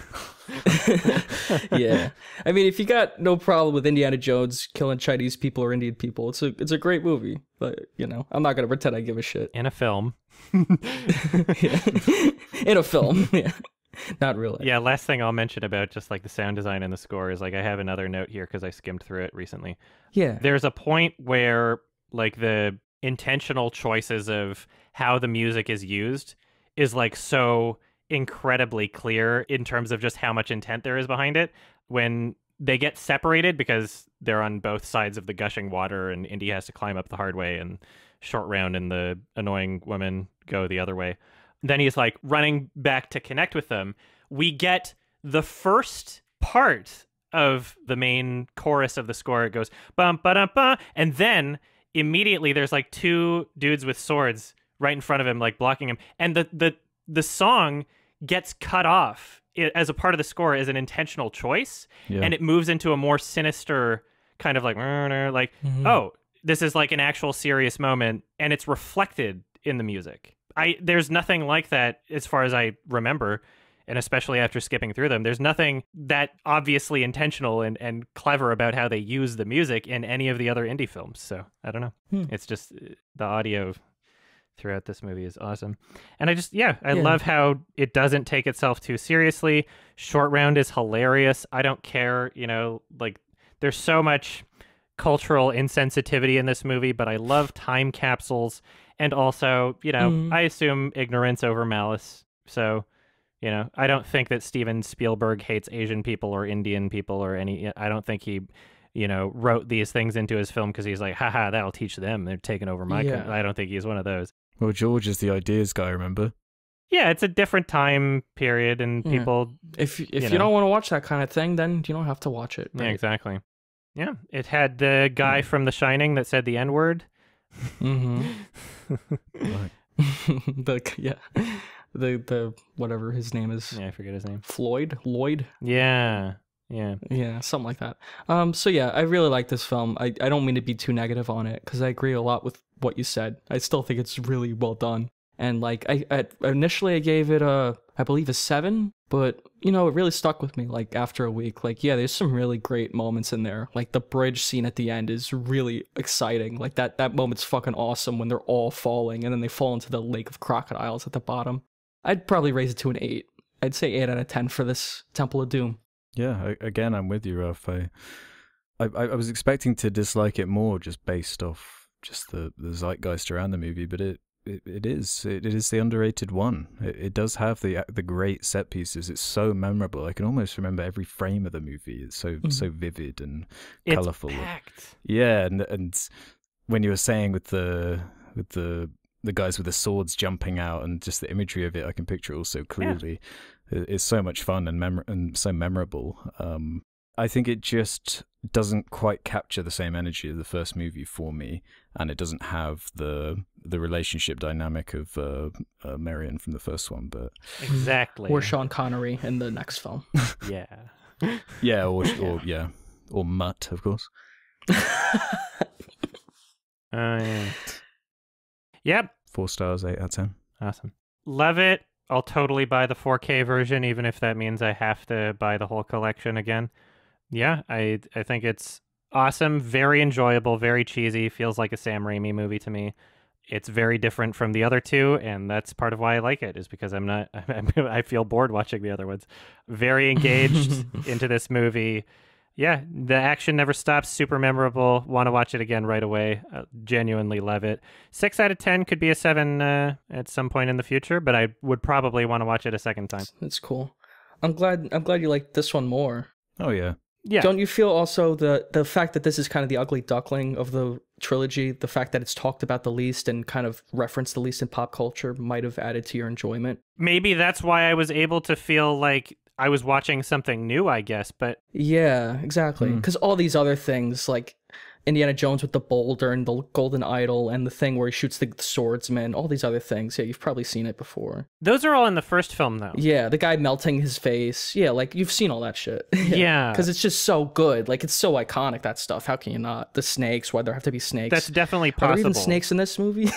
Maybe briefly. No, yeah, exactly. Like, there's things that are just like so specific to the first and third movie only that the second didn't do. And so it was just like, oh wow, I'm like actually watching a movie and not just, something that's a part of a pile. I'm watching like an individual piece of art, And so like even with the third movie, which hasn't been referenced as much in pop culture as far as I know, there was nothing about the third movie where I was like, oh, I know what's happening here because I saw that blah, blah, blah.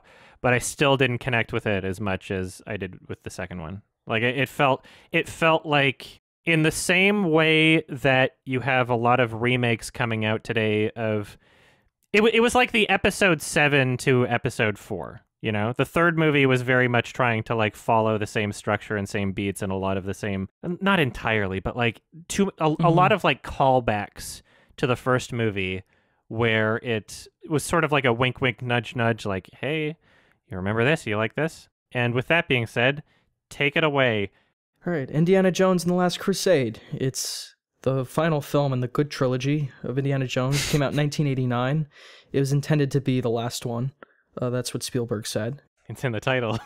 Yeah. Yeah, Indiana Jones teams up with his dad, played by Sean Connery, and they go to find the Holy Grail, which will grant you everlasting life. And they're stopped by Nazis and chased by Nazis again. So I guess this film is a bit of a reaction to Temple of Doom. It is a bit toned down, I noticed, in terms of the violence and the sensitivity and all of those things.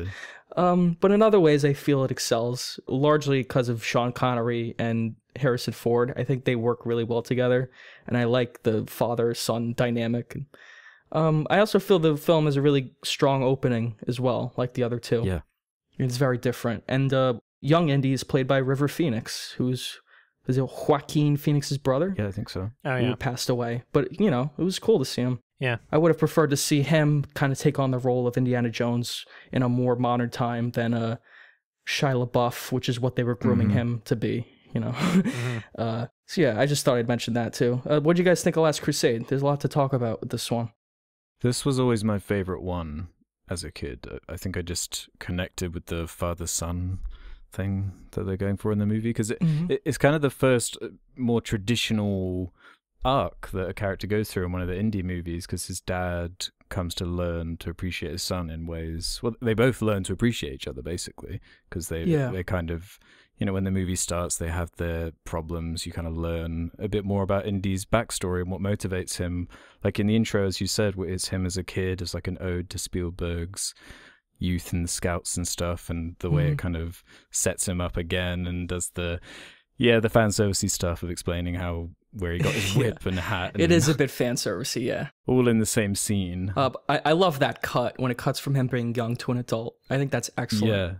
Yeah, that's really great. love that I like all that stuff. And yeah, I do like the core of the movie with the dad and son and learning to appreciate each other. And again, there are some really good action set pieces. With the music and everything, I just think it's a really consistent trilogy. Like bringing up the intros to each one, each time we're talking about one of these movies, the intro is like a standout, and trying to choose your favorite one can be difficult. And second one, I just like the consistency of it, and bringing back like the Gimli from the first movie, and bringing back just enough elements to kind of make it feel conclusive, and literally riding into the sunset at the end and having the nerve to continue it after that point. Yeah, exactly. I really like it. I like the bringing the Nazis back again, and some of the gags they do with that. I think the Hitler gag is hilarious. I thought that was funny too. He literally meets Hitler and he gets his journal signed by Hitler. He gets an autograph by Hitler. It's so silly, over the top, and like Hitler's literally signing one of the MacGuffins of the movie. It's like is what Hitler's searching for as well, to add some irony to it. Yeah, that was very funny. I don't know what the point of that scene was. He just went there to, I guess, get the journal back, and yeah, he's got to like go back to Berlin. He has like a brief exchange with the girl of this movie, who is, I guess they changed it up again. Elsa is her name. Her name's Alison Doody. Nice. God damn it, for children. But she's like, I liked how they changed it up again, where she's kind of the bad guy. She's a traitor. She works with the Nazis, but she's also kind of got a thing going for Indiana Jones. Like they have a little flirting kind of. They have a thing going on, you know. And Indy's dad. Yeah. And oh yeah, that was a fucking hilarious moment too. I think that's why this film works so well for me. I think it's the funniest film of all the three. Like for me, the comedic beats work really well. I love the lines they have. I love the dynamic between Sean Connery and Indiana Jones. It was never distracting like the insensitivity or the really dark violence like the first two. Not that I don't like those moments, but for me, this is the one where all of that was the least distracting. I just kind of go along with it. You say distracting, I say entertaining. Yeah. Well, those moments just catch you off guard, you know, where like a guy gets fucking thrown in molten lava and he's screaming. He's like, oh my god. Yeah, I love that stuff too, but yeah, it's fucking awesome. I like the tonal consistency of this one. I like the comedy. I like the lightness. I like the lightness of this movie. And I do think the action set pieces are really fucking great in this film as well. The tank chase at the end, which I guess we'll get to, is really one of my favorite set pieces in the entire series. Yeah. Maybe of all time. Like, I thought that was so fucking cool. And Uncharted 3, of course, pays homage to that scene with its horse chase at the end. And, you know, it's really well done. It's all practical. looks great, and it's still goofy at the end. Like the Nazi falls down, and you see like a close up of his face, or I guess it's like as he's falling down the mountain. You know, it's like a close up of him like screaming. Like I thought that was perfect, like comedic note to like end the scene with. I mean, it ends on a gag too, revealing that Indy's like he's named after his dog. That's like how the whole trilogy ends. Yeah, or even like Indiana Jones like coming up the hill, like they all think he's dead. You don't seem so positive on this one, Adam. Yeah, the comedic beats in this film, I wasn't super into. Like the way that I felt when they were like, it's just named after the dog, haha. It just felt reminiscent of like Blumhouse's Fantasy Island, where they're like, and that man was named Tattoo, or something. Like, I don't know. Those are like different goals, I guess. There's it's just so like, many moments though. Even in just the action, like there's the fireplace sequence. The action set pieces I liked. I was just thinking about the fireplace. Like I liked that. That's a good comedic set piece. There's things happening. There's an actual set, that's done practically. Like, it's fun. I like that kind of stuff. But then, I don't know. I guess I have to retract my previous statement that not as much of this made it into pop culture, because I have in my notes here that I just remembered, like, so much of this is in Uncharted 3. And then also I've heard it belongs in a museum line, probably from Friends or something. I don't remember where I've heard that, but that definitely was something before. And it's not even just like, oh yeah, the line's in the film, so it's not a good line anymore because I heard it or something. It was like, in the context of the film, it happens like, I don't know, a minute and a half after the flashback where he said it the first time. So I was just like, man, in terms of like callbacks or reincorporation, it just seems so lazy and cheap. But I will give credit to the X marks the spot or never marks the spot reincorporation. That's a good one. Because that one was actually kind of done in a clever way. It was just like, oh, Roman numeral 10X, X does mark the spot. He's like, oh, this is the exception sort of thing. Like that. I wasn't expecting that as much, It wasn't so quickly after he said it the first time where I was like, what the fuck? Like, where it's no longer reincorporation. It was like, oh, okay, enough time has passed. It was like 15 minutes at least or something. And it was actually a part of what was driving the narrative forward anyway, instead of just a line that you can meme, Yeah, there's so many references in here that I really got a kick out of. Yeah, I think overall this one probably has the weakest action of the trilogy to me, compared to the first two. Because I can't really think of any throwaway action scenes from the first two, but I'm not mad about the motorcycle chase in this movie with the like jousting bit. It doesn't feel like the third, stage of a story. It's not like topping what came before. I don't know if it's too much to ask for, but where it does make up, though, is in the humor. You said the Sean Connery, I think, really works with Harrison Ford, and like the scene with the plane and the birds, and there's a lot going on with that, and the way they make it work, and the dynamic he has with, like they're really good at establishing characters in the Indiana Jones universe. Like when in the opening of the film with the young Indy scene where he goes into his dad, and like his dad forces him to count to 20, but then stops him and forces him to count in Greek. There's a lot of like filling in the lines with the characters from just such a simple interaction. It establishes everything you need to know about the guy really well. And yeah, I really like his arc. I like the story of the movie. I like the places they go. I do like the boat set piece and the practical set they made. I love that when Indy has him held up again. That was I'd love to see fucking how they intense. Yeah. That's an example where the practicality adds so much. Yeah. Whereas I'm actually really looking forward to talking about the fourth one. But yeah, me too. That was from his like experience with like Jaws, is like doing these underwater like sort of mechanical or like partially in water mechanical set pieces. Like that was super intense. I love how the boat was like falling apart as it was being pushed into it. Yeah. And just so much to think about in terms of like how they would have filmed that, how they would have built it. I probably have like a pretty good idea of how it was done, but it's still super, super cool and effective. And like, you don't see anything like that today in terms of like something where it's like, it looks like the actors are actually in danger right there, And it was like, like it was a long enough shot where you could see the action was still happening. The boat was crumbling. They are moving towards it. It wasn't just done through cuts. The actor is there. You can see Harrison Ford. So yeah, super effective. That's one of my favorite moments for sure. Like one of the best set pieces. Whereas another snag I have against the movie is one of the most aged pieces of effects work is the blimp sequence and the plane dogfight. To me, I felt the effects were pretty shoddy and aged.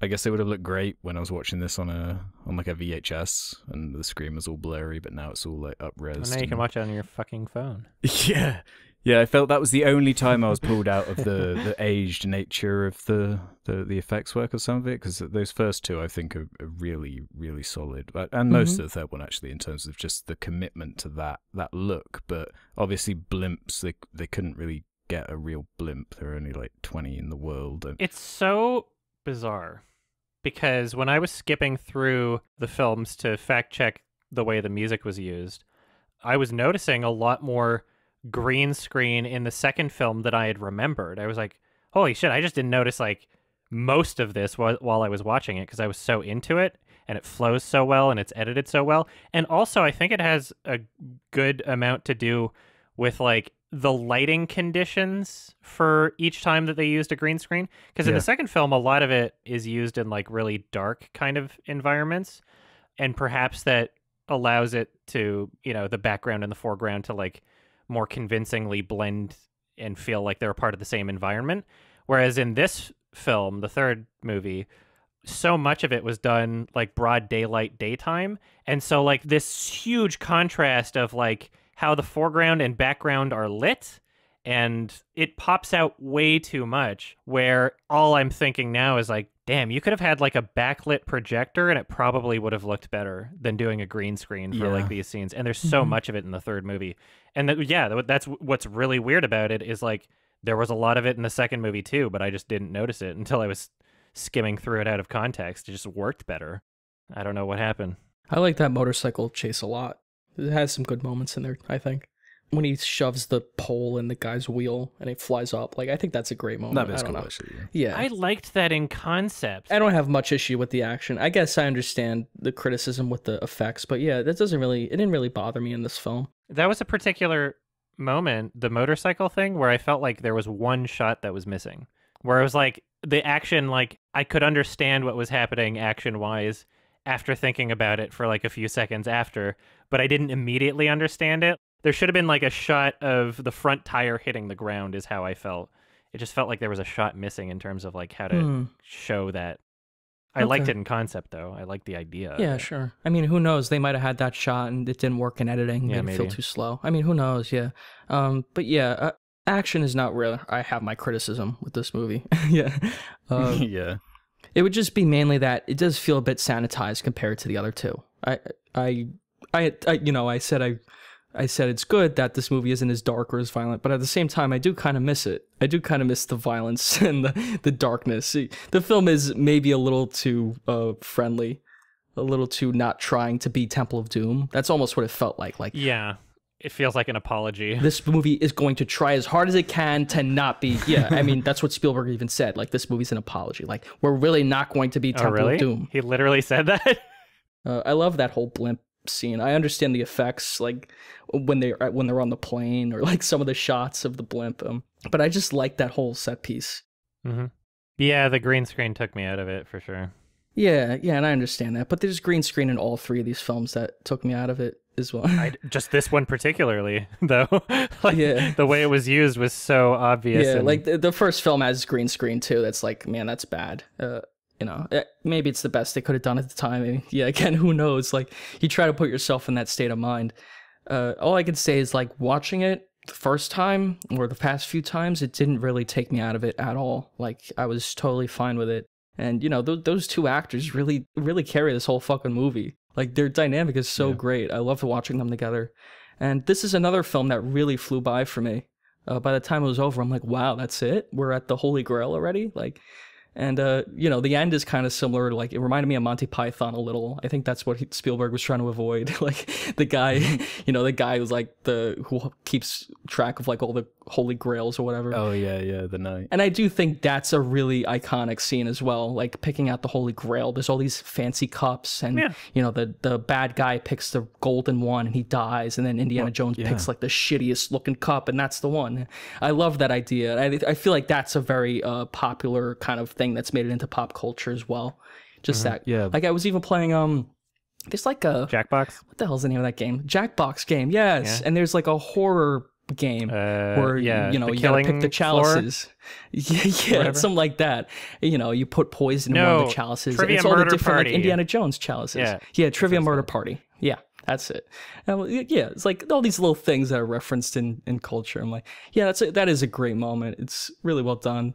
I feel it's a bit better to go after like a Christian religion, like that kind of stuff, instead of like India. Like that's a bit insensitive. Like all the like child slaves and like the, you know, sacrificing to the gods. Like that. I'm like, that's a little, yeah, but it's funny, but like that's so insensitive. And this is like, you know, it's more focused on a Christian, like Western ideology, Western religion, and history artifacts. I found that more.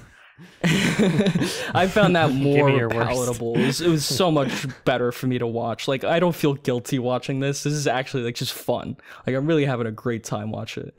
Yeah, there's no moment that rips you out in the same way. There's none of that shit. Yeah. And I would give this film a lot of credit for that. Spielberg at least learned his lesson somewhat. It's hilarious he doesn't like Temple of Doom. It's the best one for me.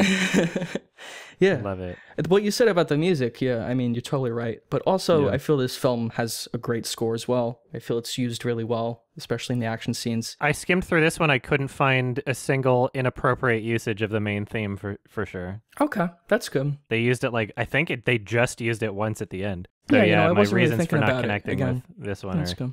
different. Yeah, same. Mm-hmm. I would say, yeah, my main criticism is that it's way toned down in terms of some of the violence and some of the, you know, the darker elements that really made Indiana Jones, the first two, like really powerful, maybe. Yeah. Like really intense.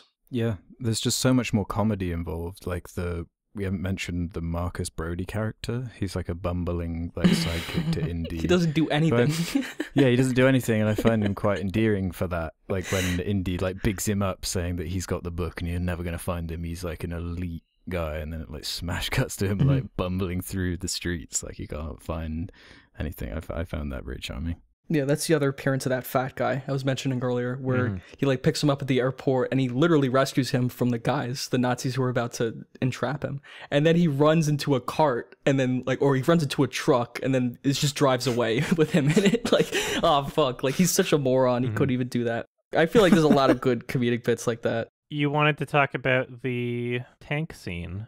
Yes, there's a lot of different techniques going on there. You know, there's models used, like the tank falling off the cliff. There's a lot of really impressive horse work. Like, you know, there's just once he's on the tank and they're fighting, like I feel like there's so much about that scene that is really exciting. That's probably my second favorite set piece in the whole trilogy.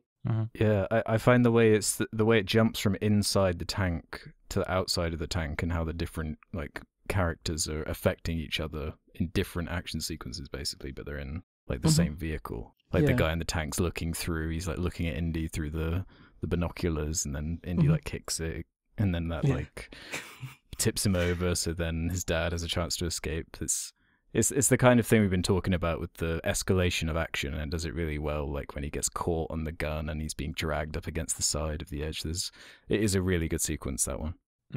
I just want to go back to that fat guy I was talking about. Oh, sure. That character's name's Sala. He's in Raiders of the Lost Ark, and he's also in Last Crusade. He's played by John Rhys Davies. I guess that's how you say his name.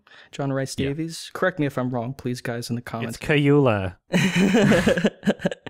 Luca Guadagnino. This actor also plays Gimli. That's what I wanted to mention. Gimli in Lord of the Rings. Yeah. Which when I learned that, I was like, holy shit. But yeah, he's a very accomplished actor. He's played a lot of different things. So it was cool that he was in Lord of the Rings as well. I just wanted to mention that. Yeah, I like that he comes back. Yeah, go back to the set piece, the action. Yeah, I love the like conveyor belt logic element to it, you know? Oh, that's great. It's a very long sequence, but it works better because it's long. because there's a lot you can do with it, and I like that they essentially exhausted, like, you know how like a Mr. Bean sketch is kind of written where it's like, okay, you got one idea, what's all the crazy shit that Rowan Atkinson can be doing with this one idea? And that's how I felt like they kind of approached the tank scene. You know, you had Harrison Ford like on the side of it about to be like crushed off, and like the not just the conveyor belt where he has to like whip his dad's ankle and it's moving, like that alone isn't as effective without the previous shot of the dude getting run over in the first place. So it's like a nice little hint of like the potential danger. You know, it's like, oh, you just saw it happen to this guy. It could happen to Indy's dad. I like that. It's the same logic that applies to, like, you know, if you're doing a horror movie, you want to see a kill at the beginning. Otherwise, you're not scared. So, yeah, that was done effectively. It was really well-designed and well-executed sequence throughout. I liked it a lot. Mm-hmm. He did a lot of his own stunts, too. That's what it looked like. You know, a lot of great stunt work. I would like to know exactly how many, because there's some moments where I'm like, I would be surprised if it wasn't a stuntman, but, you know, you never know, because you don't see his face in some shots. There's a lot of rats in this movie. Let's see with the rats. Yeah, didn't they have to breed like thousands of them specifically for the movie? They like stepped on one for a second. Yeah, they had rat insurance. Oh no. Yeah, I hope the rats were okay. But yeah, that was pretty impressive, like all the fucking rats. I was like, holy shit. It's really scary shit. What do you think they did with them once the shoot was over? Yeah. Food? I don't know. Cat food? Yeah, probably. just throw one cat in there. Just let them loose. They just open the doors and just let them run out the warehouse. Just toss them into the poor neighborhoods. Yeah. Whatever. Yeah, that actor who played Marcus Brody as well. He had HIV at the time. Fuck. Like right before the film started shooting. Oh, really? Yeah, I learned about that, but you know, he was, you know, it was a struggle a bit for him to be on set, but you know, he finished the role, and yeah, I thought he was quite good in the movie. I'm glad you mentioned it, Alex, because yeah, he's one of my favorite parts of the whole thing, the bumbling nature of him. Yeah, I feel it works better than the other girl in Temple of Doom. I don't know, she was just annoying. Yeah, that's a good point. Yeah, and this one just worked a bit better. I like that Indiana Jones basically has to carry the entire movie, like everyone else is coming after him or they're useless, and he's the one who has to save the day. It works better in this context. Yeah, I forgot to mention it in the first movie, but he has the line where he directly acknowledges that he doesn't know what he's doing and he's just making it up as he goes along, and that just that is his character. And I love that so much. Yeah, I do too. He's got a very exciting life aside from being a teacher. Yeah. And they go back to his students again in this one. Like, you see him being a teacher again. Yeah, and I thought that was good as well. Yeah, good callback.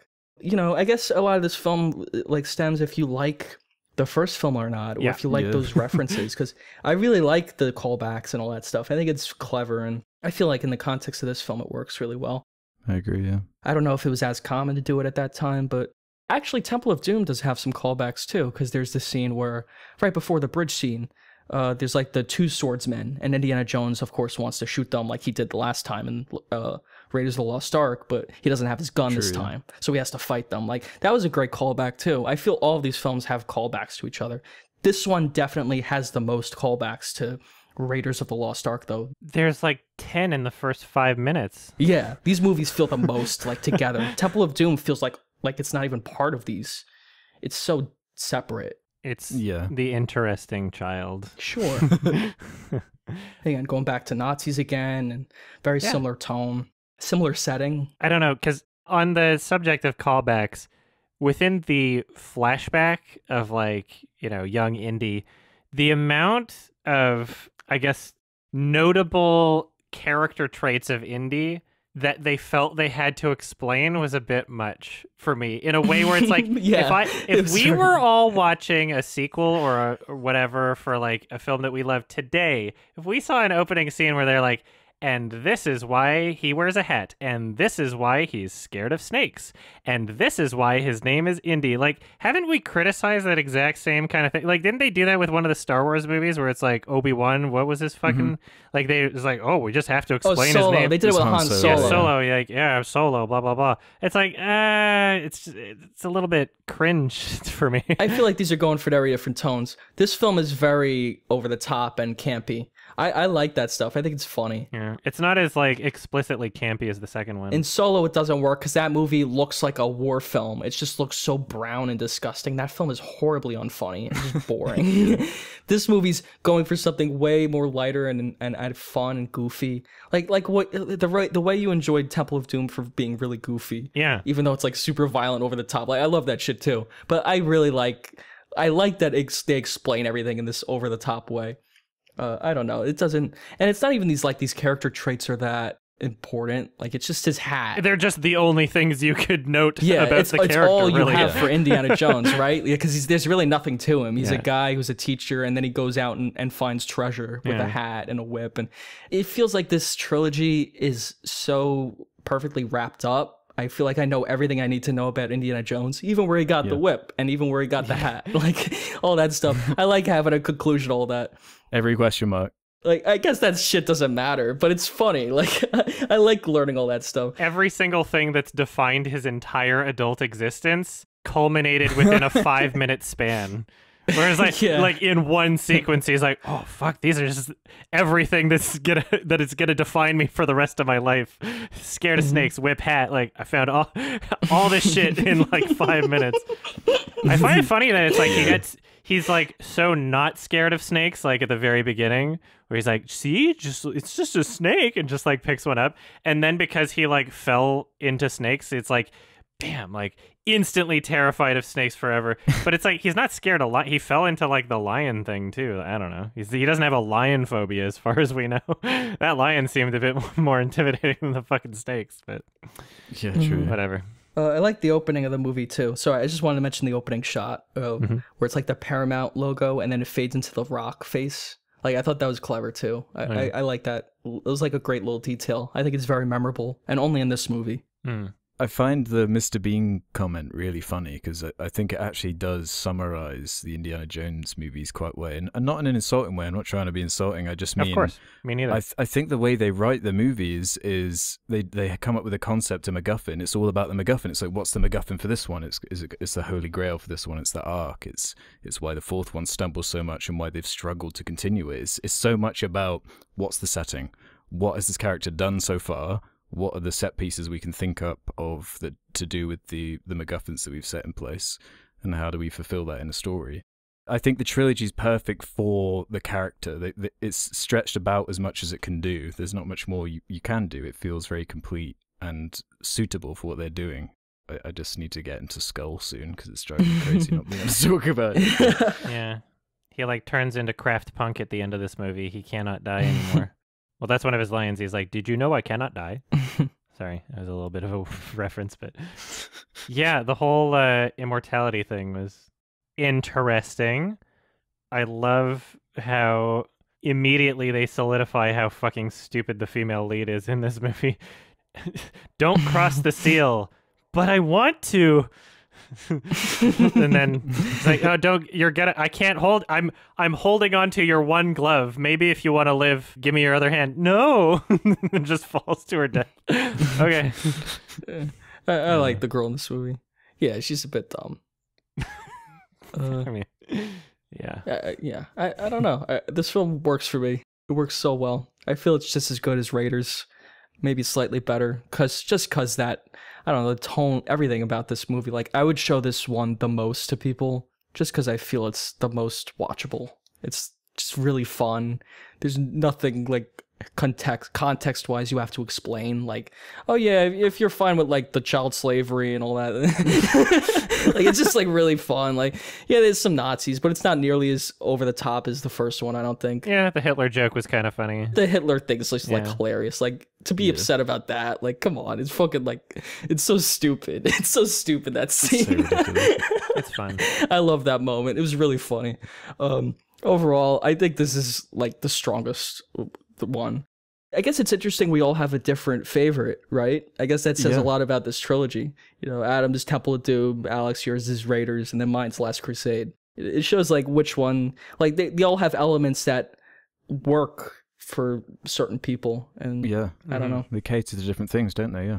Yeah. I really like this trilogy a lot. I think it's an incredible piece of filmmaking, like one of the most iconic pieces of art like ever. It's really impactful. I love all three of these movies a lot. Yeah, I adore the trilogy.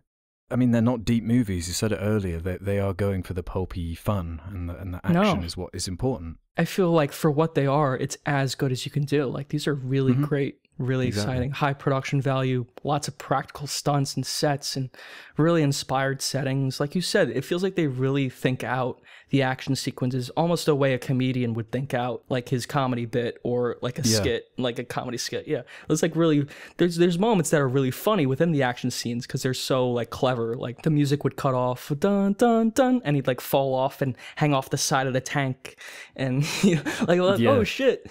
It feels like a lot of action scenes now like don't have that. It just feels like a bunch of shooting, or it's just too like dull. Spielberg really nails like the peaks and valleys of the action, where there's a moment that's funny and then there's a moment that's really intense, and then there's like a great like character moment, like someone says a line to someone else that's funny and it feels organic in that moment.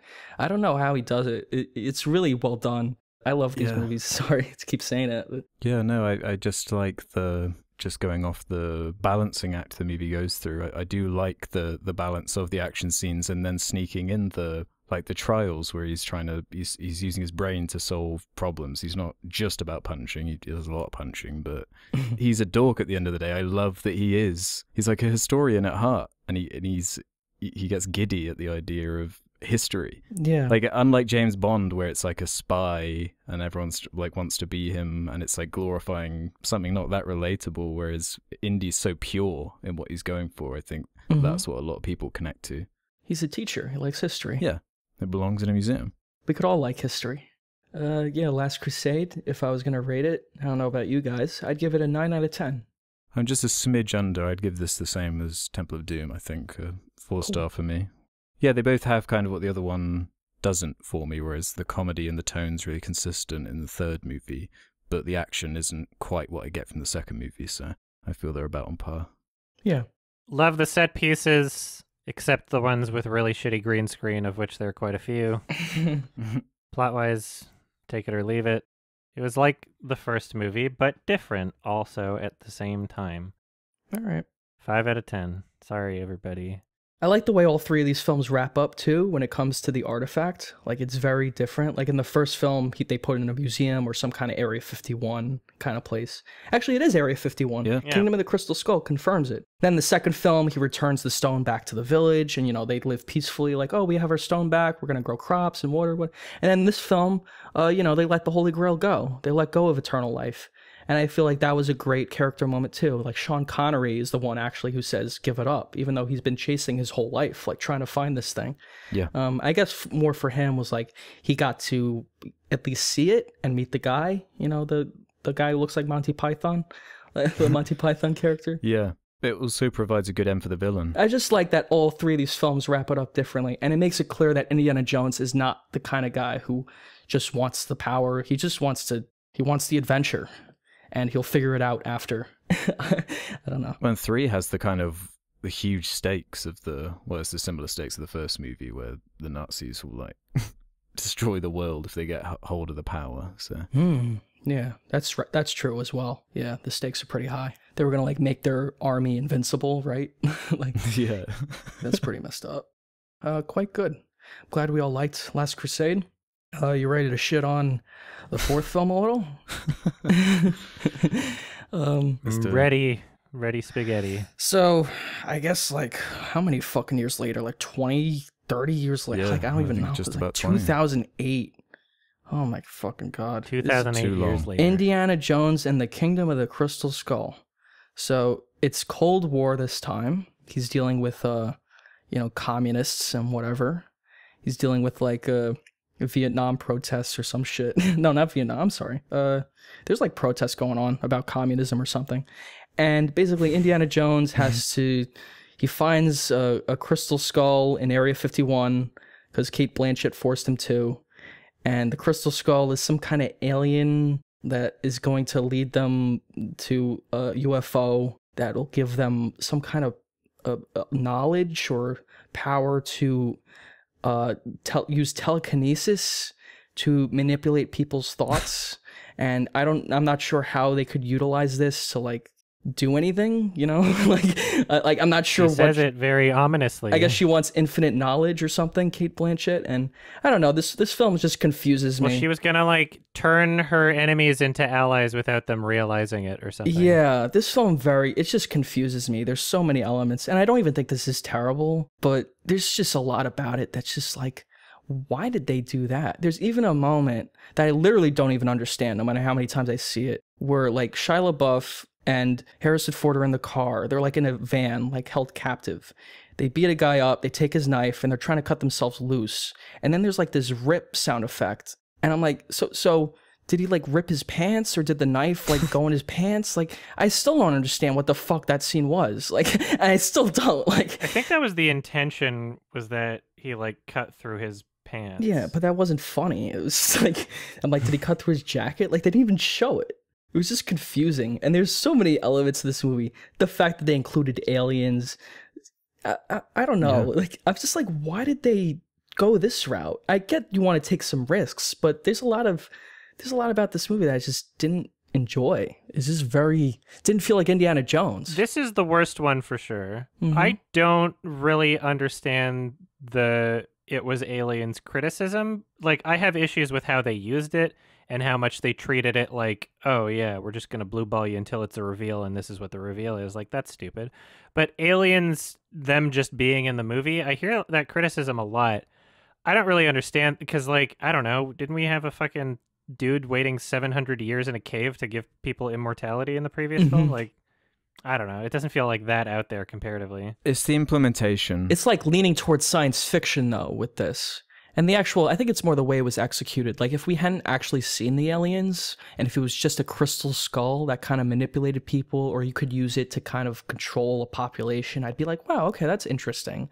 But, you know, they really go all in with the alien route. There's like UFOs and like all kinds of crazy shit. I'm like, it just doesn't work. For the like, last bit. Yeah, it's just silly. Like, I don't know. It's not silly in a way that I liked. Yeah, I don't know. I feel like that was this generation's version of like attempted spectacle, whereas like in 2008 or whatever, it was just the wide shot of the boulders crumbling and it's all CG, and it's like, whoa, this is such a big spaceship, and it's stupid, but like, I don't know. I feel like that was their intent, was just like, how can we make something that's like so epic, right? Yeah. Which is, I mean, like, those are things that the first three films had in mind. A lot of it was just pure spectacle. It's just, there was a different acceptance of like what would be mainstream spectacle, I guess. And Steven Spielberg very much changed how he made movies, not for the better. And I mean, you could see that transition when just how terribly he was using green screen shit in the third movie, I guess. Yeah. But like, there's a lot of really bad CGI in this movie. it's not a good movie, for sure. Did you like the action sequences, Alex? Did you find them exciting and realistic looking? That's the thing. The action scenes are Indiana Jones, and when you're not like that, what have we talked about this last nearly 2 hours? Just the commitment and the dedication to the action and the practical nature of it. And then you get to Crystal Skull. It's just a bunch of like really forgettable, poorly executed action sequences. The one that jumps into my head in particular is the whole kind of jungle sequence with that machine that's cutting down trees, and there's this kind of car chase scene where Mutt winds up sword fighting on a car.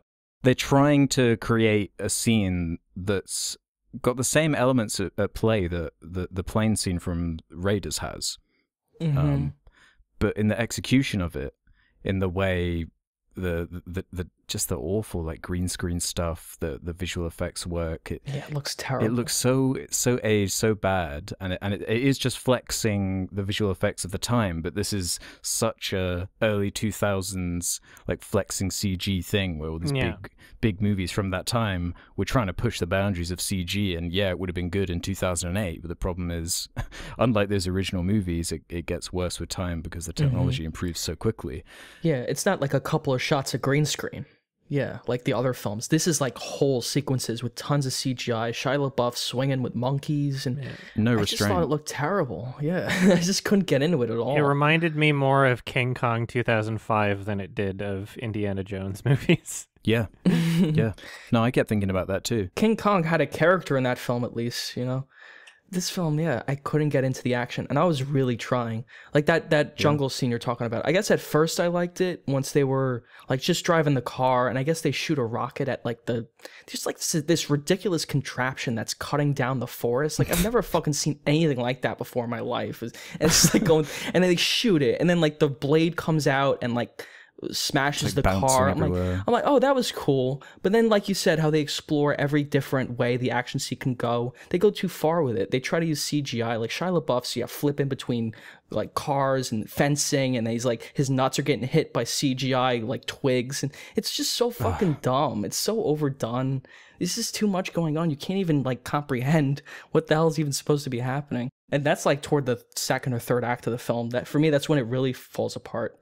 I guess let's like try to stick to like the beginning. They go to Area 51, where the Ark of the Covenant is, and Cate Blanchett like kidnaps Indiana Jones and his friend, that's played by the sexy beast guy, Ray Winstone. Oh, and that character. And then they like find the alien carcass. They immediately set up the aliens, and I was like, oh, really?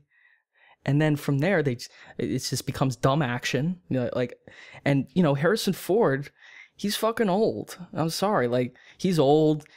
In the first 3 films, he's a dashing, handsome guy. I'm like, wow, I really want to be this guy when I grow up. He's fucking cool. He's having sex with all these women. It's like now he's like with this old woman, and they get married. I'm like, this is fucking lame. I'm sorry, this is lame. I don't want to see this in an Indiana Jones film. I want to be like, so much of the appeal of Indiana Jones, like Alex said, is you want to be him. You want to impose yourself. You want to place yourself on top of him. Like, look at this handsome Very guy. James Bondy. Going all over the like James Bond, like going all over the world, meeting all these women, like doing all this crazy shit, getting and them like to kiss your boo-boos. What's the appeal? Yeah, even that's like better than this movie. Like, what are they doing in this movie? They're just fucking hanging out, talking about their son, talking about Oxley. Like what the hell was all that? They're going to college. Like, maybe that character of Oxley would have meant something if I had known him before, but the second we're introduced to him, he's like a loon. He's like totally out. Like this crystal skull is like totally destroyed his brain. It has the clumsiest plot in terms of the way they get the story in motion, because the plot is basically another adventurer has already done all these things, but now Indy has to do it. But the guy who did it first has amnesia, so he can't remember how he did it. Yeah. And then Ray Winstone's character, oh my god, the constant turncoat. Like, he actually works for the Russians. Oh no, he actually works for the CIA. Oh no, he actually works for you don't even know. A triple agent. That was an element that was supposed to be good. I'm like, this sucks. Like, I don't know what's going on with this character. It's great casting. I like the idea for the character, but they do nothing with it. That triple cross thing. I guess they thought that was a clever reveal, but it just seems so clumsy in a film that's already got this weird... The plot doesn't flow nearly as nicely. It seems like overly convoluted in the way they jump around, and the way Mutt gets introduced into the story at a certain point, where he's like, Indy's on a train and he comes up on his motorbike and gets him into the story. This is the thing about this movie. It's not hopeless. There are plenty of things I actually quite like about it. I like the opening of the movie with the kind of homage to George Lucas's street racing thing that he loves. I like the idea of the opening being set in Area 51 with the warehouse. I think that's a cool place to jump back into the story, and I even like the setting an action sequence in there is also a good idea to me, with the you don't know him thing and the cars crashing. I think that's a cool way to reintroduce the character. Yeah, well, it was a callback to Raiders of the Lost Ark, Yeah. Where they put the cover. Yeah, so I did think it was good in that way. We haven't talked about the fridge thing, and I mean, it's been harped on. Again, another idea that I don't mind in premise. Indy stumbling across like one of those nuke sites that's about to go off.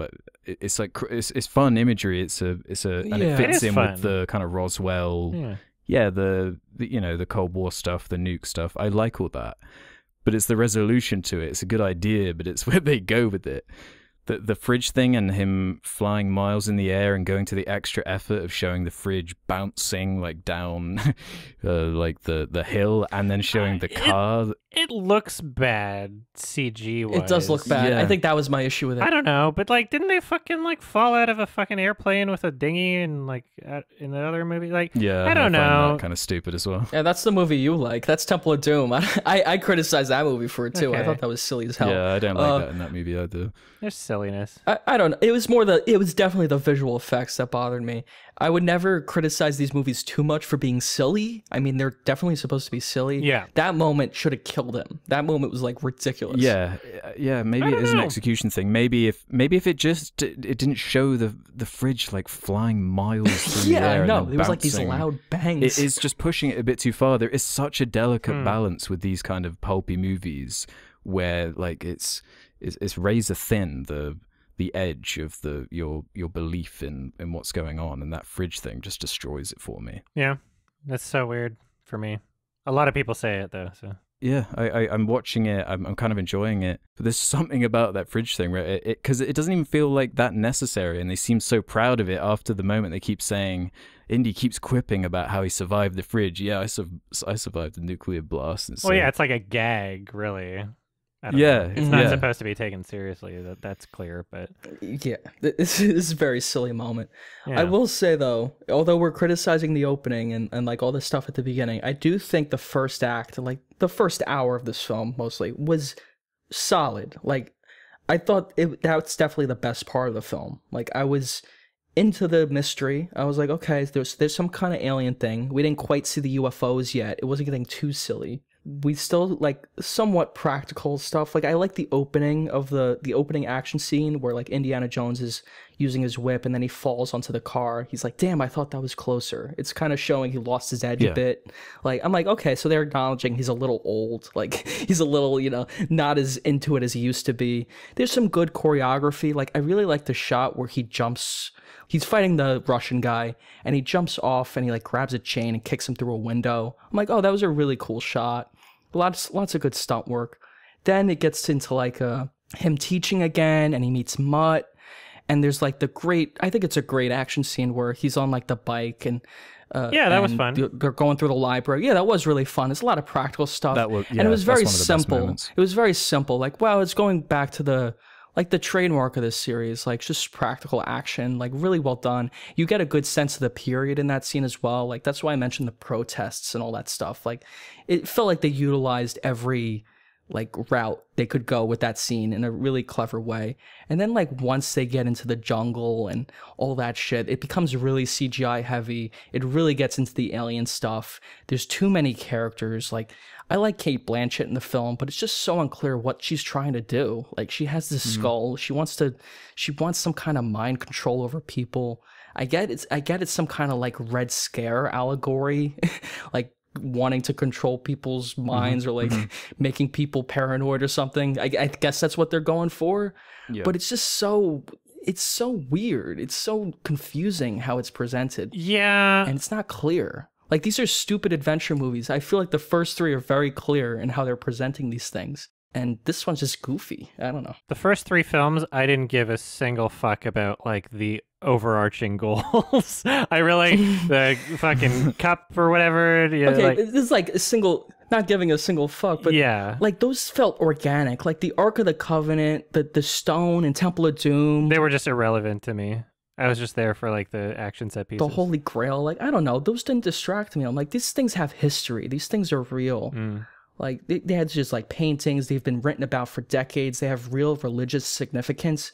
And this is, like, a stupid alien skull. Okay, that's fair, yeah. Yeah, this is, like, a dumb, like, there's no history of this fucking thing. It's stupid. It's just stupid. Like, they just pulled this out of their ass. It's in Area 51. Like, okay, like, it's just so, I don't know. I really wasn't digging it. Yeah, I think it is the lack of mystery. I think they were probably trying to think about, like, what kind of set pieces and what kind of, like, plot devices they could have given the time period, right? Because like this is set, you know, decades after the first film, so they're, you know, they have greasers and all that shit. Yeah. And so that, I think that was like their priority in terms of like, okay, we're gonna do indie, but like we're gonna really capture the time period. And so you have the nuclear test sites and, you know, Area 51. I think that's where it came from, and I'm not trying to say it worked well, but I feel like that can at least be rationalized in terms of like what they were trying to do. Like it's not just like random nonsense, at least. And you know, Roswell, like the fake like conspiracy that the UFO crashed, that was in like the 40s. That's like the late 40s that happened, which is around the time Indiana Jones is set, like the first three. So I don't know why they just didn't go back to that setting, or, you know, if you're gonna go 60s, do something else. Don't do the alien thing. They were stuck with the age. Yeah.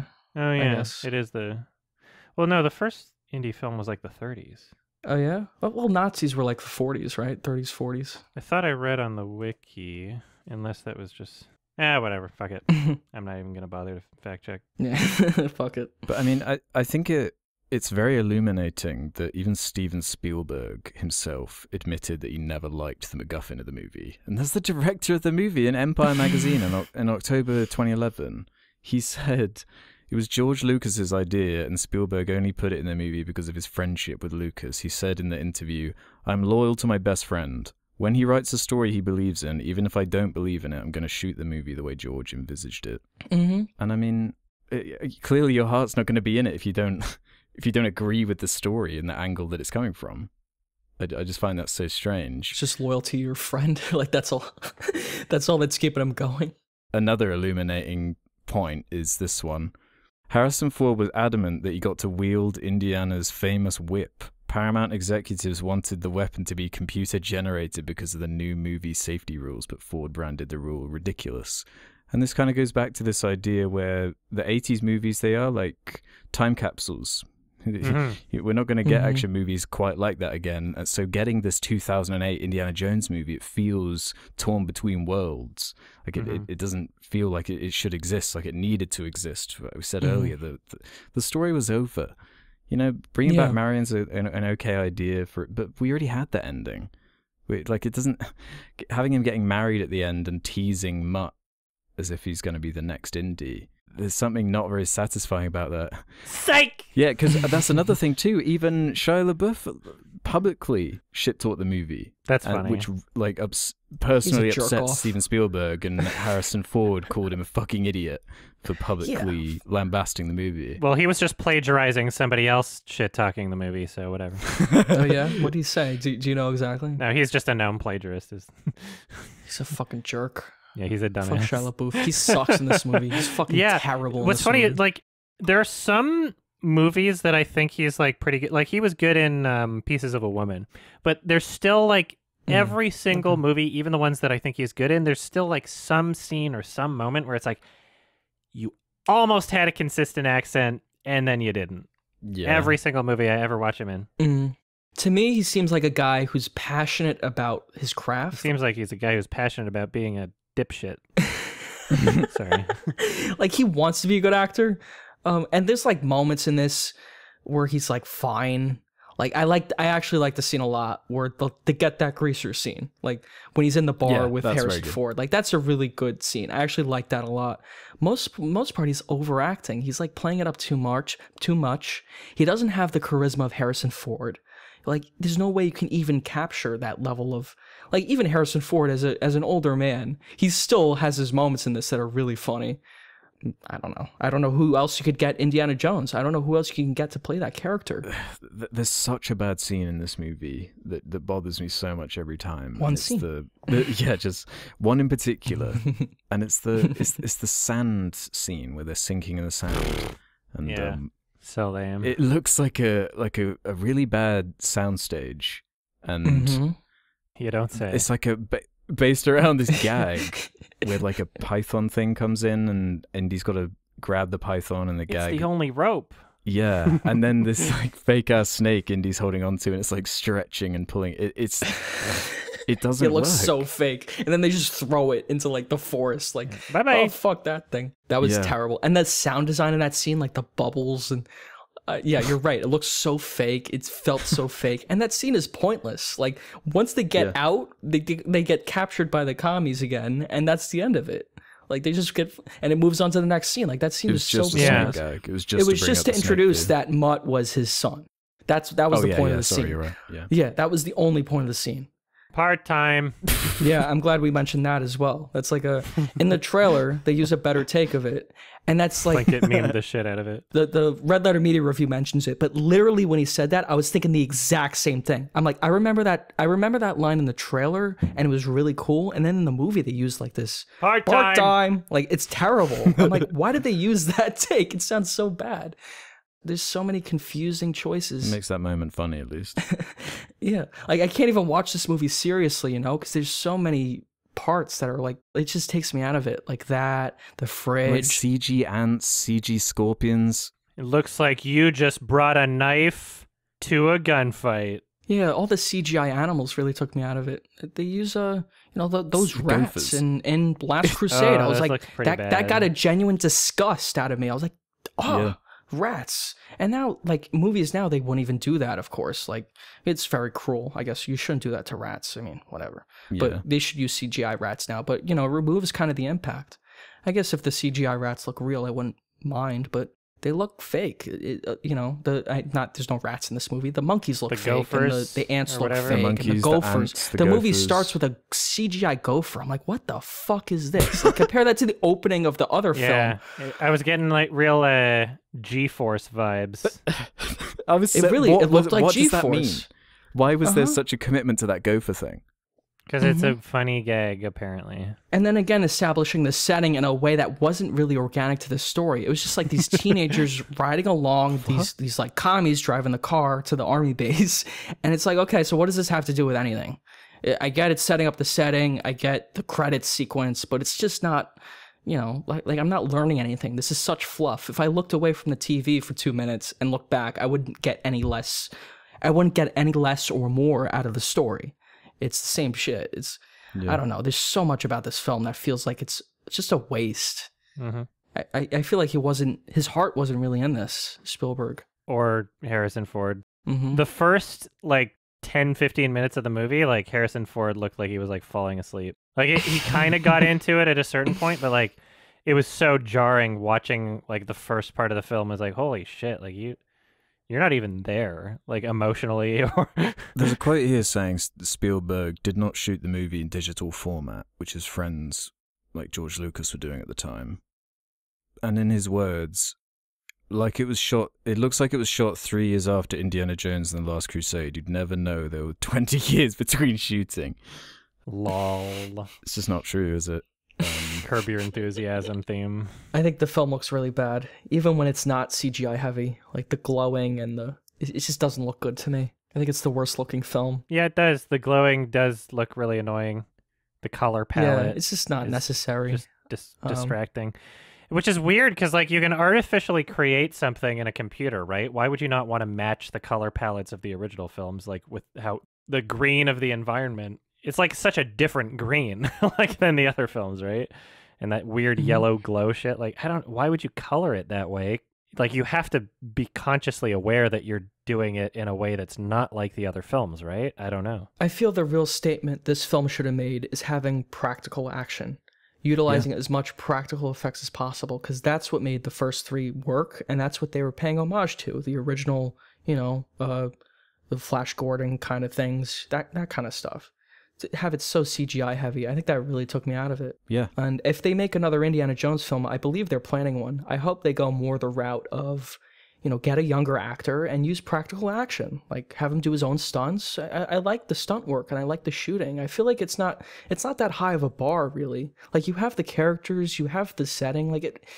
Just have some good action sequences that are really planned out and are practical. Apparently they are doing Indiana Jones 5 and Spielberg is not directing. Probably not. James Mangold, maybe? James Mangold is, yeah. Okay. I feel like Adam Driver would be a good choice as Indiana Jones instead of getting Harrison Ford back because he's so old. I'd rather be Adam Driver. He seems like a cool guy. I feel as though Cate Blanchett's character should have been played by Tilda Swinton. I guess you could swap him out. Yeah, that would have been better. I wasn't buying her the whole time, especially the accent, and Tilda Swinton does really good, like, Russian accent stuff. So. I watched Doctor Strange recently. I'm like, oh, she's really good in that movie. She's great in everything. Good in everything, yeah. Yeah, I love her. yeah. She's like one of the strongest parts of that film. Kate Blanchett, I like her as an actor, but I thought her accent was like, you will help us find it. Like it was too, weird. It was too much, like, her character was kind of much. annoying throughout the movie. Well, there was no intrigue, really. There's no fun dynamic. It was just mustache-twirling villain, I guess.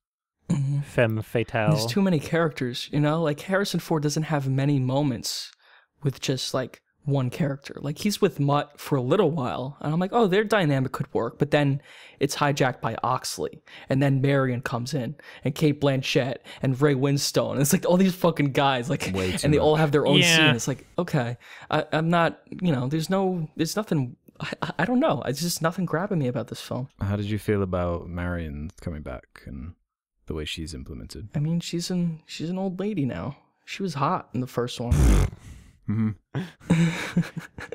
But now she is devalued because she's not hot to Ralph anymore. When you live in the vicarious entertainment, you know, whatever, you want to be a hot young guy with a hot young woman. What's the point? What's the point of any of these? What's the point of movies It's just a reminder anymore? that you're gonna get old and you're gonna get married. Like, oh wow, exciting! That's what I want to see in my adventure film. Settle down. Fuck you. I want to watch them have fun. Like, that's not fun. It's just not fun. I'm sorry. You didn't like Uncharted 4? That was actually a story that was about a man, like, coming to terms with, like, the golden days are gone and maybe kind of having a midlife crisis. You know, that's like a real thing that guys go through. And this film, he wasn't going through any kind of midlife crisis. It was a fucking stupid movie about finding a crystal skull. And he just happened to be 60 years old because that's the only way they could sell the movie, because no one would see it without Harrison Ford. So it's like, it doesn't matter if he's 90 years old. We'll fucking throw him in if he's a skeleton. Like, it doesn't matter. Yeah. It's just marketing. It's so cynical. You know, I actually would have preferred a younger actor if he was really good. You know, not Shia LaBeouf. He fucking sucks. Like, they shouldn't. But, you know, someone good, like Adam Driver. Yeah. No, he would have been much better. But think of how they recast James Bond. You know, once they get too old, like Roger Moore's old, got rid of him. Timothy Olyphant or Timothy Dalton. Sorry, I'm not sure if anyone else can play Indiana Jones. Honestly, the ideal would have been just never make another one after the trilogy.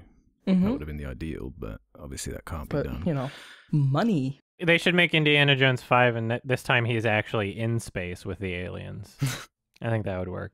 I'm actually a little confused about maybe because I wasn't, like, super glued to the third movie, I guess, but, like, is Indiana Jones immortal because he drank the cup, or, like, what? How does the logic with that work?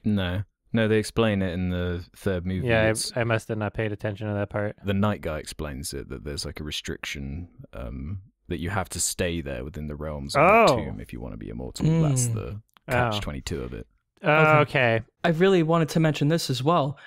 We were talking about insensitivity and all that. I feel like this film is the most insensitive of all of them. The portrayal of, like, the natives who were guarding the crystal skull, or, like, there's, like, some other scene earlier where he blows a blow dart into his thing. It's like Peter Jackson's King Kong. Poison dart.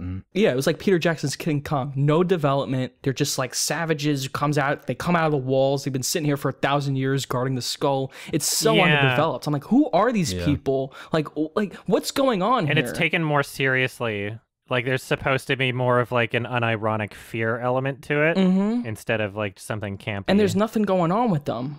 Yeah. They just come out, like, and they don't serve any purpose. There is inconsequential to the plot. It's like the ants in the scene where the ants are eating them. Like, it's so dumb. It's so unnecessary. It doesn't add anything. That's just a throwaway idea they had for one of the previous indie movies. It's like, oh, we have CG. We can just do anything we want now. Let's make it happen, guys, without thinking about how this really affects. No more restrictions, because that makes good movies. No, it kills stories like this.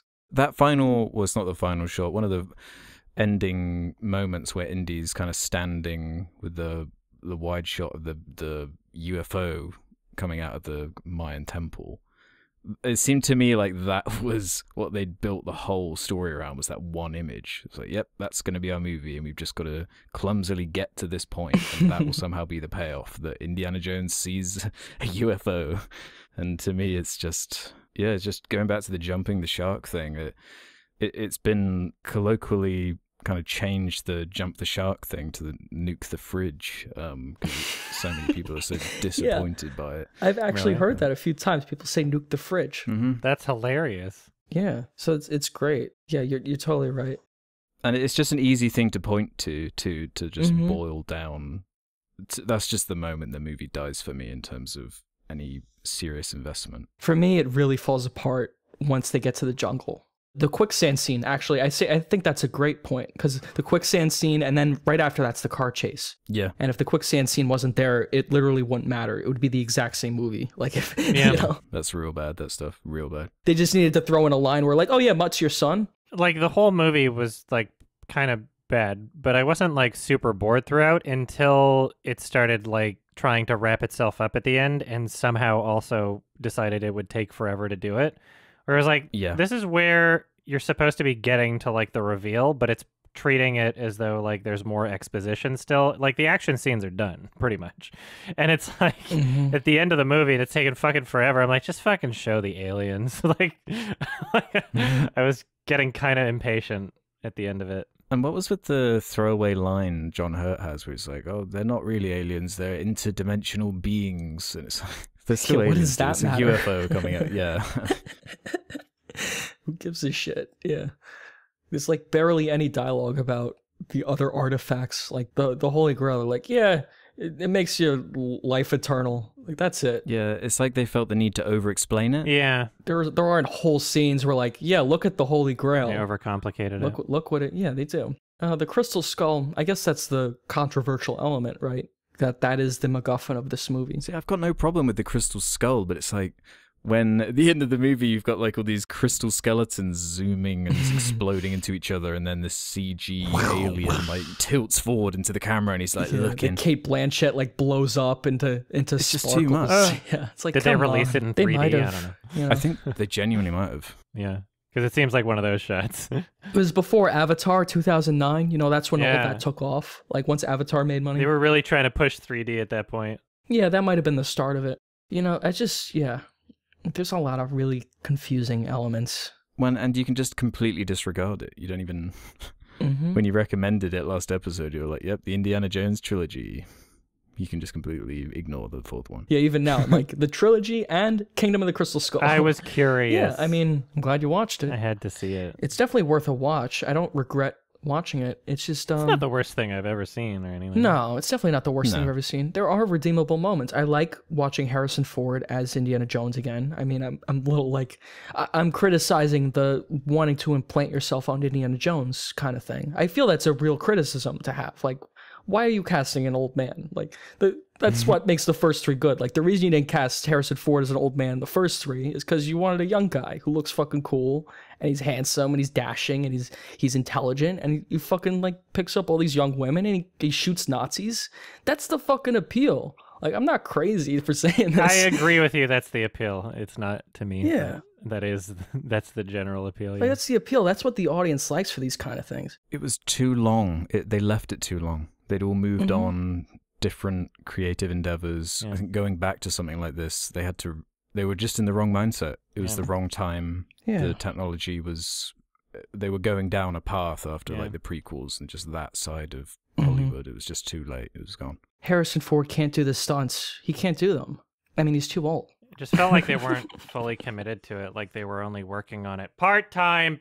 Part-time. Part-time. Yeah, Spielberg was probably making another movie. Part-time. Part-time. He's like, yeah, I'll make this piece of shit so I can get the money to make a real movie I want to make, like Lincoln or Bridge of Spies. Did you guys like the cinematography at certain points in the film? Were like any shots that stood out to you that you liked? I actually like the shot of like Indiana Jones and the Mushroom Cloud. That's why I wanted to mention. I feel like there's some good Spielberg moments in there. I just wanted to get your thoughts. I mean, it wasn't horrendous throughout, Mhm. except for the fucking monkey scene, I guess. But Yeah, I like the first action scene. I like the motorcycle chase. I like the shot where like the Russian guy comes into the base and then he like goes to tie his shoes and the other Russians shoot like the army in front of him. I thought that was like a clever like reveal. There's like good visual storytelling. I don't know. It should have been more. I was distracted in that scene from the lighting because it felt so fake being outdoors, where it was like, holy shit! Like I don't remember what those they're called, like diffusers or something. Like it felt like why you got so much light on him outside right now? Like it seems so unnatural. It was so weird. Yeah, but I mean, like the actual way, like just the scene was blocked. Like that. Yeah, okay. You didn't see the guys behind him, and then they came out. I'm like, oh, that was really well done. I don't know. Yeah, the blocking in general is really good. I really have an issue with the lighting. Yeah, Adam. Like just the glowing was really it just bothered me. So weird and artificial. It looked like they put some filter on the camera that just made it look like shit. Yeah. There was like one J.J. Abrams-y shot too. Oh, with the lens flare? Yeah. Yeah. I don't know how they're going to continue this. They're adamant they're going to do it. I mean, 2022 is supposed to be coming out. They should go back to history. There's a lot of cool artifacts in history, like Christian religion or the Catholic. The Chintamani stone. Yeah, they should do something like that. I mean, I get what they were doing with the aliens, but there's no religious or cultural significance to these things. Like, it's in Roswell. Like, that's fucking dumb. It's not real. It's like a total conspiracy theory from 50 years ago. Like, who cares? The Holy Grail is cool. That has much more culture and, like, history to it than the Crystal Skull. And the thing is, like, they had to make up what it did, too, because there is no Crystal Skull. Like, so they're like, oh, yeah, it kind of mind controls you. Depends on how long you look at it. If you look at it for too long, it wipes your memory. Yeah, and if you cover it with a piece of cloth, then it can't do it anymore. And it's sometimes magnetic too. Yeah, a piece of cloth, right. It's like totally, it doesn't even matter. It was kind of silly. Yeah, the Holy Grail has so much, like, before you even see that movie, you're like, the Holy Grail? Wow. And the Ark too. You're like, what the fuck's a Crystal Skull? It's like a vodka brand, actually. Crystal Skull is a vodka brand? Oh yeah, isn't that the Darren Aykroyd? Dan Aykroyd, yeah, isn't it? maybe it was like an ad. I've had that. Dan Aykroyd paid for it. When did that get founded? Let's see. Hold on. Was it pre-2008? My granddad got me that for Christmas. He got me like the Crystal Head vodka. I'm like, oh wow, thank you so much. It was actually pretty good. Let me look this up on Wikipedia. Oh my god. It was introduced in 2008. This is a big conspiracy now.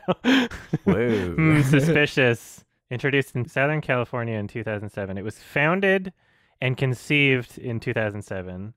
I mean, if it was conceived in 2007 and they were talking with it could have been an ad. That's funny.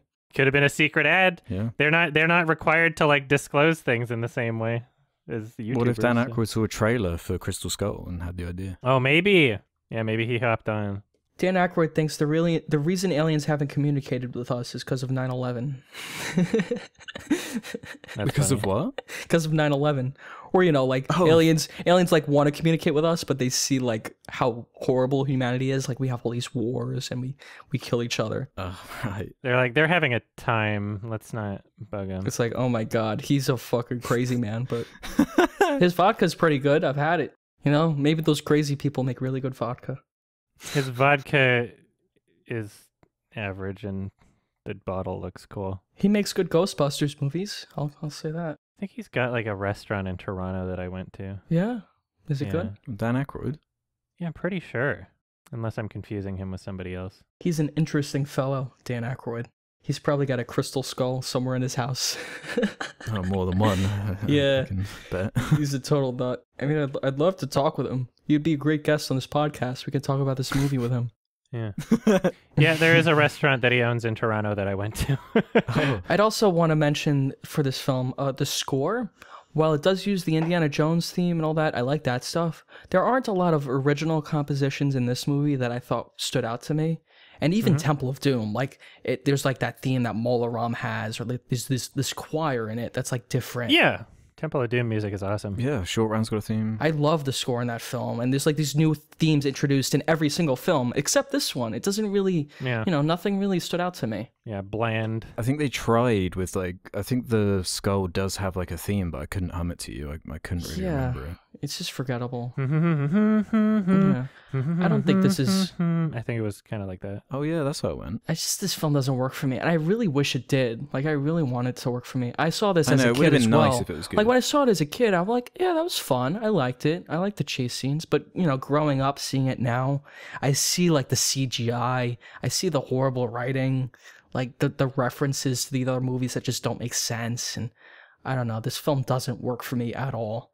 I would still recommend you watch it at least to, like, you know, complete the series, but it's not nearly as good as the other three. I don't think anyone could even argue that to me. Raiders is such a better film than this is. It's so much more consistent, it's funnier, the action's better, it's so much more intense, and the stakes feel real. This one's just dumb. It's just, there's no significance to anything. The Crystal Skull is stupid, Shia LaBeouf is terrible. Like, there's just so many things I could list off the top of my head that are fucking awful about this movie. Yeah. It was the most boringest. It's really boring. Yeah. It really falls apart. The pacings, yeah. Yeah. There's no good action in that second half of the movie. Like, think about the other movies. Like, you had the mine cart, and then you had the cart chase, and then you had the bridge. And then in Last Crusade, there was the excellent tank chase, and then you got to the Holy Grail and it fell apart. This one's like, okay, you had a stupid CGI jungle fight with this machine that made no sense, that doesn't exist in real life, followed by monkeys, followed by a stupid anthill. That waterfall scene is so fucking dumb. There's like 4 of them. She like drives off the cliff and then the twig catches him. And then that's the end of the action. There's no action for the rest of the film. It's just exposition, stupid alien CGI, a UFO, and then that's the end of the movie. It's fucking terrible. And then they get married. That's what you want to see, a wedding in your adventure film. Yeah, these 2 old guys get married. How fucking exciting. Fuck this movie. Yeah, fuck this film. That's what I wanted to see. I wanted Indiana Jones to die a bachelor. That's what I wanted. You could just like invite some girl back to the Never Die place and then live there for hundreds of years. Yeah, you could open a bar down there. Yeah, yeah, Club Obi-Wan. Crystal Skull vodka all day long. Yeah. Yeah, you guys have already said it. It's easily the worst Indiana Jones movie. Wrong story. The heart wasn't in it. Yeah, it's still a Spielberg movie, so at the end of the day, so it's watchable. It's really boring towards the end, especially after all that action's over, and you're just so like exhausted and checked out. It's got some okay things to it, so I'd give it 2 stars out of 5, but it's definitely not what I wanted. Yeah, I'm sorry. I really love these movies. I really wanted to like this movie. I just don't want to get old. I don't want to die. This movie, it sucks. It's Indiana Jones, King of Crystal Skull. It's just a reminder that you're gonna die. Yeah, 2.5. I'm sorry. It's fucking bad. It's not even a bad rating, I don't think. That's me being generous. You give it 2.5 out of 5? Yeah, it's average at best. At best, it's average. Well, I'm with Alex. I give it a 4 out of 10. It's kind of bad, kind of boring. Not the worst thing I've ever seen. If it was more funny bad, then maybe I'd bump it down to a 3, but it's kind of like non-existent, like barely pay attention to bad sort of thing, you know? It's just like, whatever. Yeah. It's good if you have it on in the background. There's like, yeah, it's not the worst thing ever. There's some things about it that are fine, but not great overall. It doesn't even seem like a film that wants to excel in any way. Like, there's nothing about it that was even trying to be... It's like in spite of itself from the word go. Mm-hmm. Are you suggesting that there was some sort of financial motive towards creating that film? If Spielberg really didn't want to do it, he should have just not directed it. He should have brought in a new director who had some passion for it, or... Well, let's see how James Mangold does later, I guess. Yeah, I like James Mangold. New blood is what it needs. Yeah. Sorry, Indy. I wish I liked all the movies. First 3 is solid, though. I'm glad you watched them, at least. I'm glad you found things to appreciate. I mean, we clearly talked a long time about them, so there's a lot to say. Meaty discussion. Yeah. They're very meaty, yeah. Thank you for watching them. I genuinely love the second one. I'll watch it again for sure. Good. They're a great part of film history, all 3 of them, so it's good to watch. Okay. Let's do some questions from the Sardonicast community. If you want to leave your own questions, head over to the subreddit. There'll be a suggestion thread where you can ask whatever you like. Let's do this one from the film miser himself, Real Botarum. Adam said in the last episode that he doesn't like the idea that people will only watch something different when it has a superhero label on it. Is it really a bad thing that this seems to be the case, considering people won't watch something alternative at all when it doesn't have a superhero or franchise related to it? I saw a tweet recently from Todd in the Shadows. They got some flack on our subreddit, and it said, like, the reason Marvel did well, it's almost a response to the other kinds of action movies or superhero movies that were coming out at the time. Like, it's just more family friendly, it's more fun. And I actually agree with him. I think the Marvel films are a great reaction to the kind of things people actually want to see from like a mainstream audience.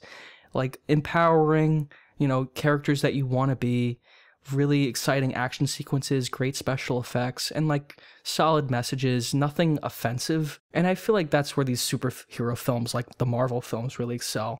I like that stuff. I like how empowering they are and that most people can like them. It's a shame that the superhero genre has been seen as like this... It's like so cynical, And I guess because a lot of bad films come out, like X-Men, Apocalypse, or Dark Phoenix. But I feel like there's a lot of there's a reason people like them. I don't think that should be discounted. They're really well made, some of them, like the Marvel films or Logan. There's specific examples where I really understand why people like gravitate toward this genre, and why they feel kind of safe in it. Yeah. Like they don't want to venture outside of this stuff because there's so many other films that just they're like pointlessly offensive, or they're pointlessly like pretentious or dour. And even films I like or filmmakers I like, I feel fall victim of this. Even Christopher Nolan with his film Tenet, like that film's very confusing, over complicated, lots of weird characters, like you said, underdeveloped. I don't know if people want that necessarily. People might just want something fun and dumb. Mm-hmm. Not call Marvel films dumb, but I really understand the appeal of them. I like them a lot. I feel like that's where, like the superhero genre is almost like the perfect story to tell. It's like the perfect story to tell in a film format, It's like the rise of a character going from something that is worth nothing to overcoming their challenges, like Spider-Man or something like that.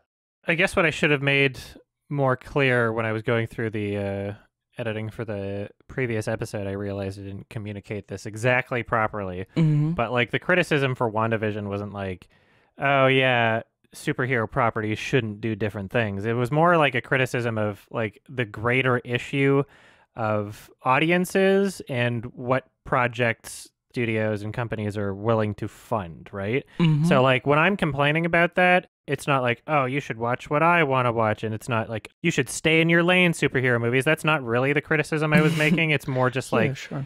an observation of the current trends, and knowing full well that like if this wasn't a thing, it's not like people would just stop watching movies. So like the way that question is framed, if that's the implication, I kind of disagree with that. If you look at like the top grossing films of anything before, I think 2009, like it's populated with films that are like original ideas. They're not attached to like previous properties. They're not sequels.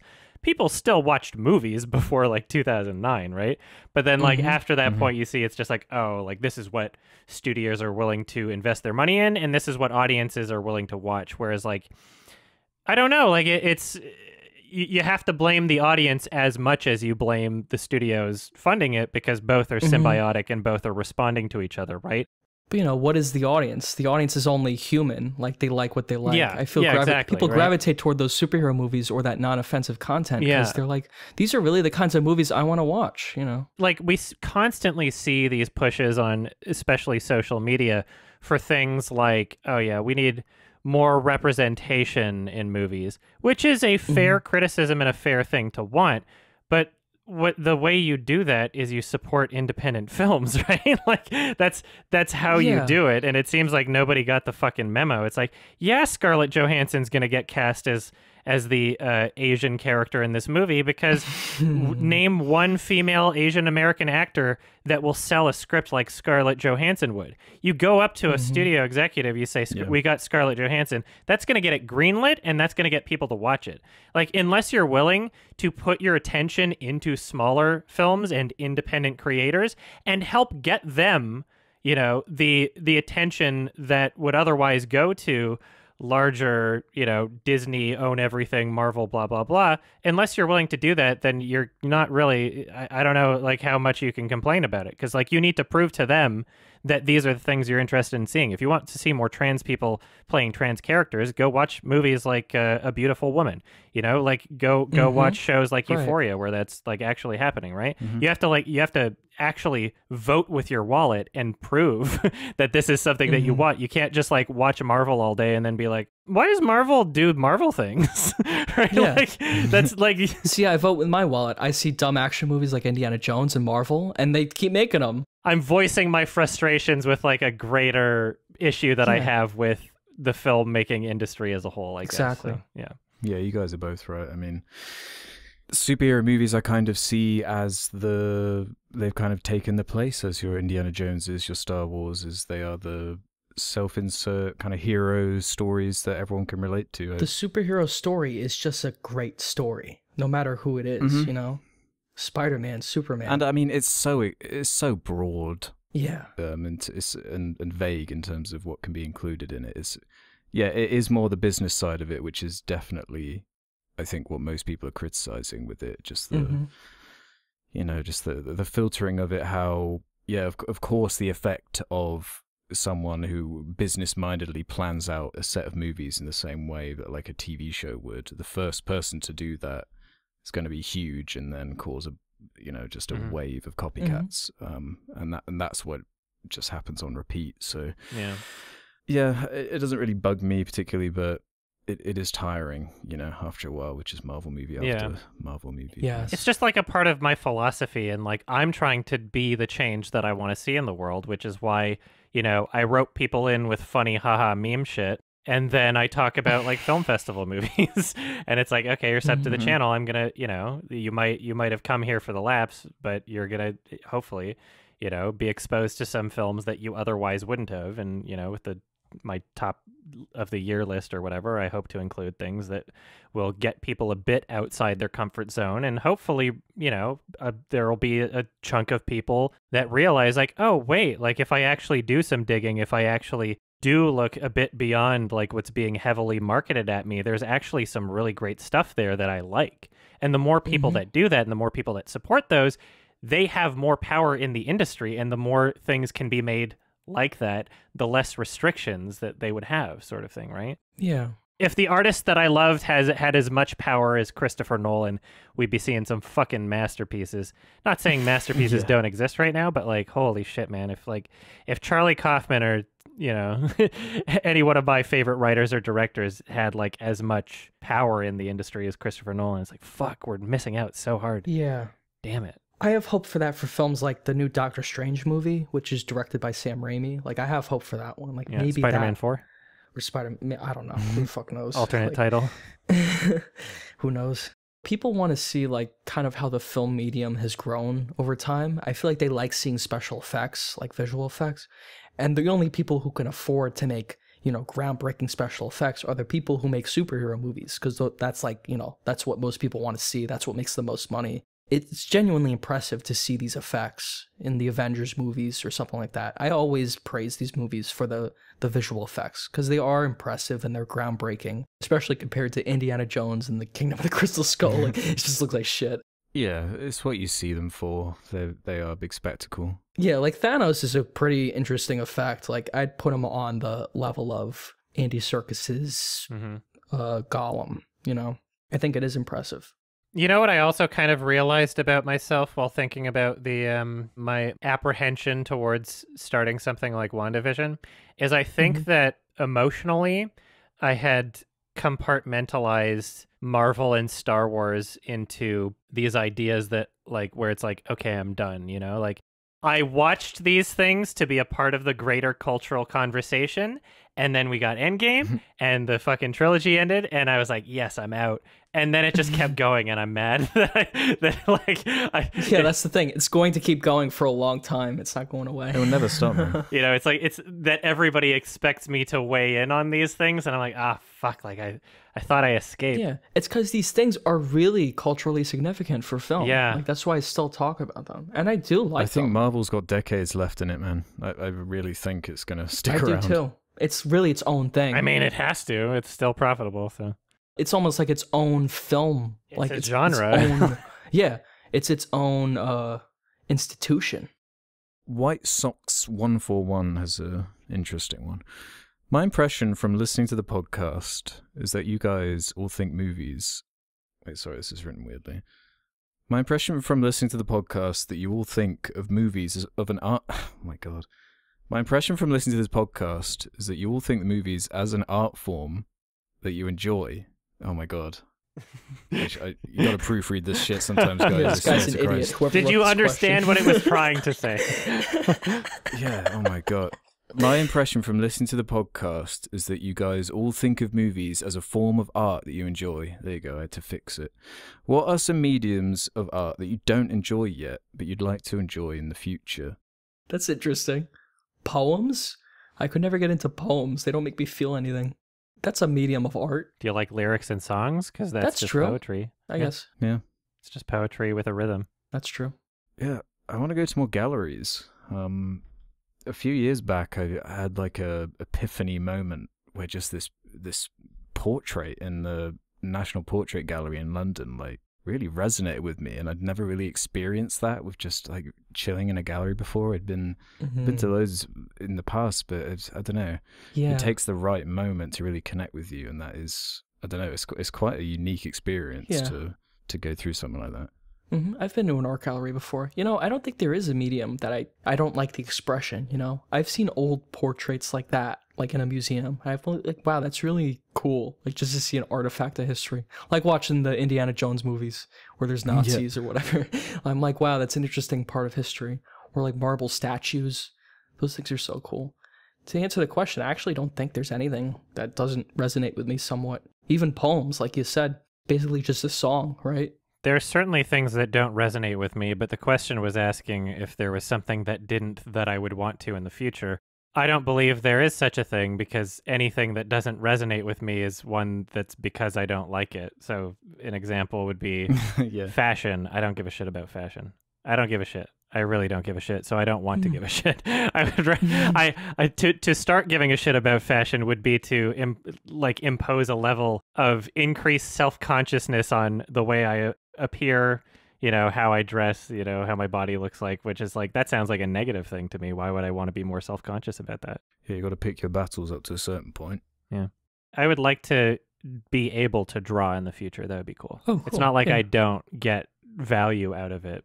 I would like to develop that skill at some point in the future if I ever had the time for it, which I might never. I used to love to draw as a kid. Like, I just draw on my own, you know, every night. Just draw shit. Like, even if it didn't make sense. Yeah. You know, it's just a bunch of squiggles. And yeah, I love all art. You should express yourself how you want. Absolutely. Picasso. Just drew a bunch of shit.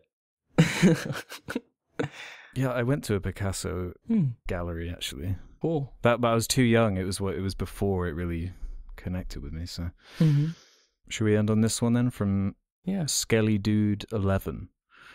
After listening to your episode about pirating movies, I'd like to ask you what your thoughts are on emulating video games. Do you frequently download and emulate games, or does it feel too immoral for you? Does the argument of failing to provide a product to people apply when they have no literal way to play a game, like Mother 3 or games released outside of region? Dude, you gotta get 100%. A GameCube, and you gotta get the game. I'm sorry. If you don't do that, then you're a pirate and you're stealing. But it's not available on GameCube even. I'm sorry, you gotta get the copy. That's it. That's the only way to do it. I have a GameCube. I got the Hulk video game, or whatever the fuck it is, you know, whatever game. The SpongeBob Battle for Bikini Bottom. What is this called? A video game? Yeah, and you gotta get the disc, and that's the only way to do it. And if you don't, you're a criminal. Sorry. What's crazy about this is like, you're gonna go to jail. There's so many fucking companies, especially Nintendo, that would make a killing if they just embraced it.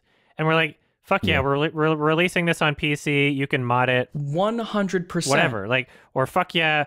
They kind of dipped their toe in it with the SNES Classic or whatever, where it's like, we've preloaded like 20 games onto this thing and it has HDMI out now. But it's like, then you just go on eBay and you see cheaper versions that are just literally from China, where it's like, we've loaded 600 games onto it, and it's the same thing. And it's just like, fuck, well, which one? Why don't you care? Why don't you want to take my money? Like, why hasn't Nintendo, like, me buying a Nintendo Switch, part of the reason behind doing that was the first Nintendo console I've ever bought, I've ever owned. Damn. Part of the reason I did that, it was like, I was hoping at some point that like I would be able to play N64 games on it. Like I would be able to download it from the Nintendo store. I don't think I can. Like, why not? I don't know.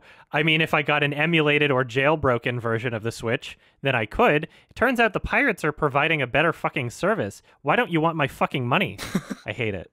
Yeah, you're right. Yeah, and there's kind of an issue with game preservation too. 100%. They're constantly tinkering with like the code and re-releasing versions and patching things and yeah. If you care about history. It is pretty different from a movie, right? Like remastering a movie, or I guess you could buy a movie on Blu-ray or 4K. Like that's kind of an upgrade, but I agree with the preservation aspect. Like it's important. It's super important. I'm kind of opposed to like remastered. Even those are like better than, like at least you can get the game in a new version, you know? When I get games on Steam, you know, I don't have to get a remastered version because it just kind of, once you have the hardware for it, you can upgrade the game yourself, like play with high graphics or in 4K. Like that's what I do with like BioShock now. You know, at the time I couldn't do it, but now it's different. I don't know. Yeah, you hear all these stories of like how these devs from a few decades ago just they just got like no backups of anything they made, so all the source code's just lost. Yeah. Wow. I don't find it immoral particularly. Of course not. Especially if it is for something like that. If it's something if you literally cannot get it anywhere, like Mother 3, I mean, what other choice do you have? Yeah, I don't care if the law is written that way. It's literally censorship. You're trying to prevent people from accessing information, so go fuck yourself, Nintendo. No, you're all thieves. Our subreddit exists so seriously. You guys are pirates. You're stealing from Nintendo, a company that has millions of dollars. Fuck you. I still got a GameCube. I'll only play my shit on my GameCube. Never. Do you see how like Nintendo are such assholes about it? Like the latest Mario game has like a date they're gonna stop selling it. Yeah, fuck that noise. Nintendo is awful. Nintendo is terrible. I hate them. What are you talking about? Remember when they were like copyright striking people on YouTube for like including their footage? Like what a bunch of fucking assholes. Oh yeah, and then they had to learn to like get into this century. Don't you realize that's the reason why these games are so successful? Yeah. Like remember when PewDiePie streamed that stupid like Amnesia game? Like everyone bought that game just because of him. It was a good game. They like underappreciate the value of like people just discussing these things in an open forum. Yeah, it turns out people are promoting my product for free. Yeah, like who gives a shit what people are saying? Turns out that watching somebody play a video game isn't the same experience as playing it yourself. And that it's literally just a fucking advertisement. Because they would just like block everything. And then eventually they're like, no, we have a Nintendo partner program now where they take 60% of the revenue that is already cut by like YouTube and your network. So it's like 60% of what you remaining have. Exactly. And yeah, and then eventually they were like, I guess we won't copyright strike anymore. And you know, they just want to control what you say. They don't want you to say anything bad. Oh yeah, that too. I forgot about that. You weren't allowed to say negative things about their games. That's awful. Oh, fuck Nintendo. Imagine seeing a guy who's like, yeah, this game is amazing. There's nothing about it that's wrong. It's incredible. It's the best thing ever. It's because that doesn't exist. There's grayness to all these things. Like, to be that like blind to this, it's just stupid. It's just like corporate trying to control. And the irony is they have some of the most like polished, cleanest games, and often like companies don't like it when you're shit talking like a broken game or a product that they're not proud of. But they're so like detail oriented, and like the products they release like everyone loves. They're really missing a beat with that. It's just criticism. That's it. They're detached. Yeah. Oh, totally detached. Why don't you want my money, assholes? I hate it. Well, so many companies, we say it all the time in the movie industry too. There's so many movies I want to buy that I just can't. HBO Max, not everywhere. Yeah. The region-free Blu-ray player I have to play like Climax or any of those kinds of movies. I mean, they stopped with 4K Blu-rays. Those are all region-free. Oh, yeah? That's good. It's funny that each generation from DVD to Blu-ray to 4K, DVD had like 8 regions, and then Blu-ray's like, nah, that's kind of stupid. Let's do 3. And then 4K is like, nah, that's kind of stupid. Let's do no regions. So it's like they've literally all the arguments that they've been using, these like corporate bullshit arguments about piracy, they're like, we were wrong the whole time, but we're not going to admit it. Like, yeah, fuck yeah. It was just preventing people from purchasing your products. DRM, like almost every single anti-piracy measure that a company takes only hurts consumers. It doesn't hurt the pirates because they always find a way around it. It hurts the people that are legally purchasing something. Where it's like, oh, fuck, I have to go buy like a fucking, region-free player for this now and like this and blah, blah, blah. Like, you're not offering me subtitles for this movie because I bought this version, or I'm only allowed to play it at this certain time. It's like blah, blah, blah, blah, blah, like released in different periods in different countries. Like, fuck off. It's so basic and simple to understand from like even like an economic perspective, which apparently these, if you're a large corporation, you're supposed to be familiar with at least that side of it, but somehow they don't get it. And they just don't like making as much money as they could for some reason, which is like, oh, what the fuck? Old business just can't adapt. They're so stupid. They're ancient, which is why companies like Netflix were able to swoop in and entirely change a business model without them even noticing. Blockbuster fucking died. Now everybody else is trying to catch up with like HBO Max and Peacock and shit. They're like, oh, we want a piece of the pie too. But they're so fucking brain dead and ancient dinosaurs that they didn't even realize that this was happening for the past fucking 15 years. They're so detached. They're so out of touch. Like everyone copying Marvel movies. It's all the same shit. Yeah. I'll say support the things you like. If you like something, support it any way you can. True. Financially, word of mouth, saying like, oh yeah, it's really good. Recommend it to other people. That's all. I agree. Mm-hmm. Me too. What did that have to do with piracy? Piracy? Well, there's sometimes you can't access something, or I don't know, you have to pirate it. I'm not morally opposed to it. Just support what you like, Yeah. That's what I mean. True. Sometimes you have to pirate, but if you support Nintendo, you love them, you say True. good things about them. I mean, how much damage could you be doing, right? I feel like there's a I always say gray. There's a more there's a gay area. Like, yeah. Piracy's illegal. You're gonna go to jail. You're gonna get a fine. All right. Aside from that, yeah, you shouldn't steal content from someone that is making content for you that you should pay for. Like, let's use Nintendo as an example. They're a multi-million-dollar company. There's definitely a grayness, if you support them, if you financially back them. And I feel like people are smart enough to know what the line is, I really have a lot of faith in people in that way. Even just with our content, like, I understand people use ad block. We got patrons and shit. I'm not going to be like Linkara where I'm upset about it. Go ahead and use ad block. But, there's other ways people support me, like leaving a comment to me. People can support us if they want to. They shouldn't be forced to. Yeah. They send me a message like, Ralph, your content's really cool. You're a really cool guy. I'm like, wow, okay. That's all I need. Or like $1 on Patreon or something like that. Yeah. Yeah. Send me messages later saying, Ralph, you're a really cool guy. And I'll forward them. All right. I guess that's it for questions. And I guess it's time for a film recommendation from Alex. It's back to me. Back again. So I'm recommending a movie I've wanted to see for a long time, and I don't think any of us have seen it, actually. It's a sequel, which is interesting, that being Paddington 2. Have any of you guys seen it? Oh boy! I haven't seen the first one either, but I was looking forward to it. I have seen the first one. I liked Paddington. I haven't seen the first one, so I wasn't sure whether to recommend a double bill if you guys were all right with that. I'll watch both and talk about both. I'll watch Paddington again. Paddington was a very solid movie. I enjoyed that film a lot. It seems like the second one, though, is what people are talking about. It's in like the top 200 films. British people love Paddington too. The way they talk about it, you'd swear it's like I don't know, like Silence of the Lambs, like one of the greatest films of all time. It's part of the royal I'm family. just kind of curious. Paddington's right up there. Cool. Yeah, we love those guys. All right, if you don't want to be spoiled for Paddington 1 and 2, listen to them before the next episode. These episodes come out every 2 weeks publicly. You might get to see them earlier, I guess in the same time frame, but earlier than the public release as they're edited. If you go to sardonicast.com, sign up for premium, or patreon.com/sardonicast. Also, we got merch. Buy some merch. Also, if you want to send fan art, post it on the subreddit, Sardonicast subreddit. Or on Twitter, you could go hashtag Sardonicast fan art. And we'll see it eventually. Mm-hmm. Thank you so much for listening. It belongs in a museum. Thank you. It belongs in a museum. Thanks, everybody.